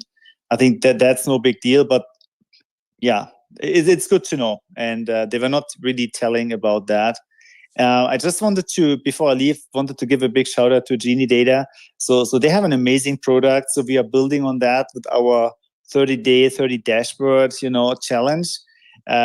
Really try it out. It's so cool. So there are so many cool dashboards, and they have in contrast to Dune, where you have to tease out the ordinals transactions out of all Bitcoin transactions, which is like a huge pain in the ass, and it's very slow. So they prepared all the data for like not just inscriptions, but also for bitmaps, for sets names, BRC20, and all of that. So it's extremely easy to extract the data you would like. So looking forward to the next 28 days to the next dashboard. So, I mean, keep building. You're like awesome. That's the people we need in the space. Awesome. Awesome, yeah. Dogfather. Yeah, I actually got to start wrapping this up here pretty soon as well. Got the rest of the day, got business calls. I got a bunch of frogs that I got to take care of so that people stop yelling at me. Bunsy, what are some final words you got for us? Genie, can you help us out with a data analytic dashboard for TC? You can do that. I'm fucking on. It's on, and I would love to. We honestly not really into it to that Frentech or Alpha, but we just decided to check it out. But we're probably not going to do much surrounding that. To be honest, we're just going to stick with ordinals and products around that. So yeah, just check out that product that we just built. Buns, look what you did to this man, dude. Genie came in thinking, very optimistically about Frentech and Alpha. Now they're like, we're just sticking to ordinals. No, it wasn't really Bunsy. Bunsy really didn't do much. I'll be honest. Kidding. We weren't really giving it much thought in the first place. But I personally created a profile for Genie Data on Alpha, but we weren't really going to do much with it. We didn't even promote it or anything. We just wanted to see how it was. That's all it was. Yeah, no hates of experimenters and tinkers. No, well, I think we've gone 10 rounds here with Frentech versus Alpha, and I think Frentech beat the shit out of Alpha. I think so too. The bunny ears just fucking hopped all over that. But Frenzy is up and comer, man. Maybe our next space will have to be. We'll have to get the Solana Bros in here and go down Frentech versus Frenzy. That might be fun. Oh, and Bob just made an amazing post. Shout out Bob for everything you do for the space. Honestly, your posts are fucking. I actually read those ones. I don't read that much, but I read Bob's posts because they're really thoughtful and super solid. And yeah, I'm super stoked to check out Genie, especially if it's around ordinals. If you guys got BRC20 data, we'd love to discuss as we're looking for more API endpoints for OmniSat to get this DEX operating at the most efficient possible way for people to swap in and out of their desired BRC20s. And thanks for listening to me vent today. I had this built up for a while. This Fiverr video really got to my soul. And I got dunked on by Jake. and Adam today, and I'm still standing strong with no data, no dashboard, All no gut feel, living the dream. and I'm about to get wrecked once this thing's like super legit. But until then, go Alpha. Go Alpha. Give us a Omnisat little mic drop. Yeah, so Omnisat been very building in stealth, but we're making huge progress, especially some innovative ways of linking together UTXO transfers in a significant way because of the nature that it's built. Inputs, outputs, you can sync them together and do pretty interesting things we're discovering. And essentially just trying to really build out the BRC20 protocol, legitimize it, and really make it move forward because what it can offer to the Bitcoin community is immense. Once Bitcoin gets out of reach for, most consumers and retail, and it just gets priced out, BRC20s are going to be a great way to facilitate transactions and still pay for things on the internet because of the trustlessness of Bitcoin. And once these indexers stand up, it just multiplies the use case of Bitcoin exponentially.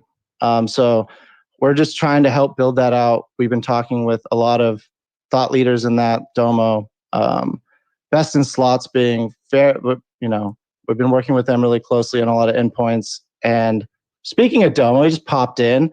Layer 1 has just, announced, and that has been something super significant. And I would love to hear Domo's take on Alpha. Bro, get up here. Get up here. And if not, it's okay. But, it's a very interesting technical situation that my wires are crossed. But yeah, Omnisat, we're getting very close. It's really exciting, especially working closely with, everyone making it happen and just building legitimacy and moving this forward. And like with Sats about to mint out, I think that's extremely, extremely bullish. I mean, what that's going to do, it literally multiplies Bitcoin times 2, all the use cases. And yeah, I'm really excited, as you can tell. I want to say a lot more, but we've been quiet for long enough, and I don't want to, I don't want to come out quite yet with a lot of the information because it's been a long time coming, a lot of hours, a lot of late nights, a lot of things that come with building a project. But yeah, I appreciate you asking, and I hope that quenches the palate a little bit. But Bitcoin Amsterdam around that date, mid-October, Uptober is going to be a good time to ask that again. So I'm excited for it. Yeah, thanks for the update. I see the messages that get spammed every single day. The UXT hoes are in session, and we will be back tomorrow morning, 11:30 a.m. Eastern time. And until then, go on Alpha, buy Bunzy's keys, and spam them into oblivion. And we'll see you tomorrow. Later, guys. Peace.